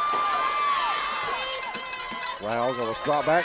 Looks to throw it up in the air. Baswell jumped on him, and he finds his man. That's Stifle. Touchdown, Red Devils. Enos going to drop back. Looks like he's going to run. Instead, he's hit. Breaks that tackle. Eli Enos trying to get it loose. He's across the 45, across midfield. Eli Enos is inside the 35, on his feet to the 34, down near the 33-yard line. Here's Enos going to run it wide. Eli Enos coming up. He's in. Touchdown, Indians. Wiles going to fake it to Gilliland, looks to put it up. He drops back. He's got time. He's got nobody. Now he's going to tuck it, and he's got an open field. Ike Wow is going to be inside the 15-yard line. First and 10. Nationally recognized, but right here at home in Lincoln for quality awards, trophies, powder coating, and personalized Yeti items, Griffin Laser Engraving. And the halfback pass on 4th down, and I think he may be short. They got it out to Eli Enos. Just short of the first down. Fife will take over with 3:20 to go. They try.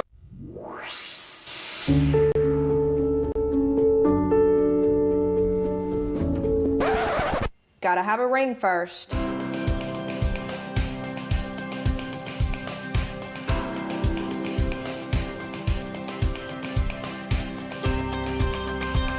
Remember, she has to say yes to the ring before she says yes to the dress. Riverside just makes it better.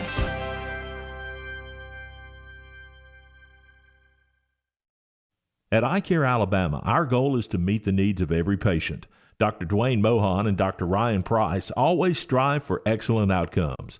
We want each patient to get the best vision and medical care possible. At iCare Alabama, we utilize all the latest technological advances to ensure that you receive the best quality eye care. So call for an appointment at any of our 4 locations in Piedmont, Heflin, Roanoke, or Atala and see the difference.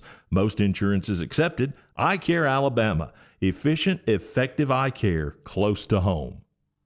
Griffin Laser Engraving in Lincoln is your authorized local dealer for personalized Yeti products. Get your Yeti customized for your team, a business, or a special event.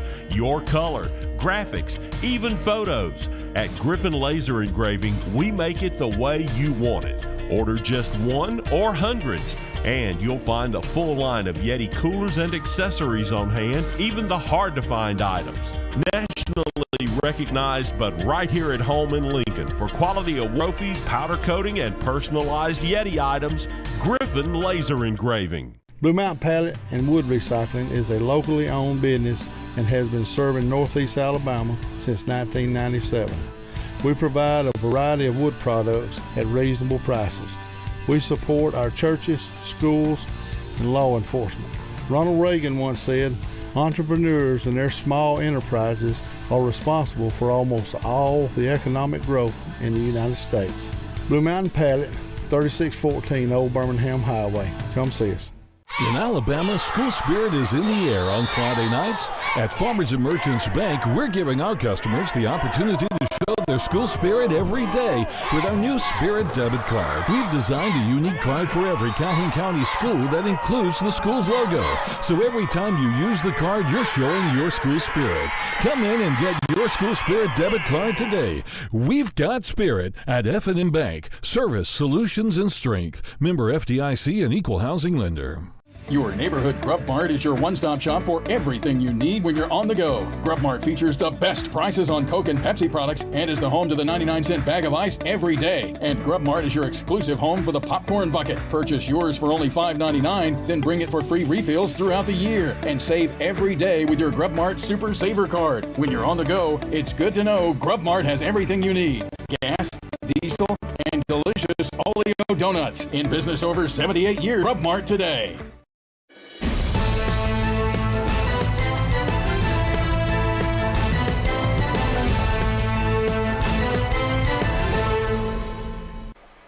Welcome back. Jim Glover Field here in Tallahassee tonight. The Etowah Blue Devils hosting the Gordo Green Wave in a state semifinal matchup here in Class 4A. Grady Sapp alongside the champ, Coach Eddie Bullock, here in the box.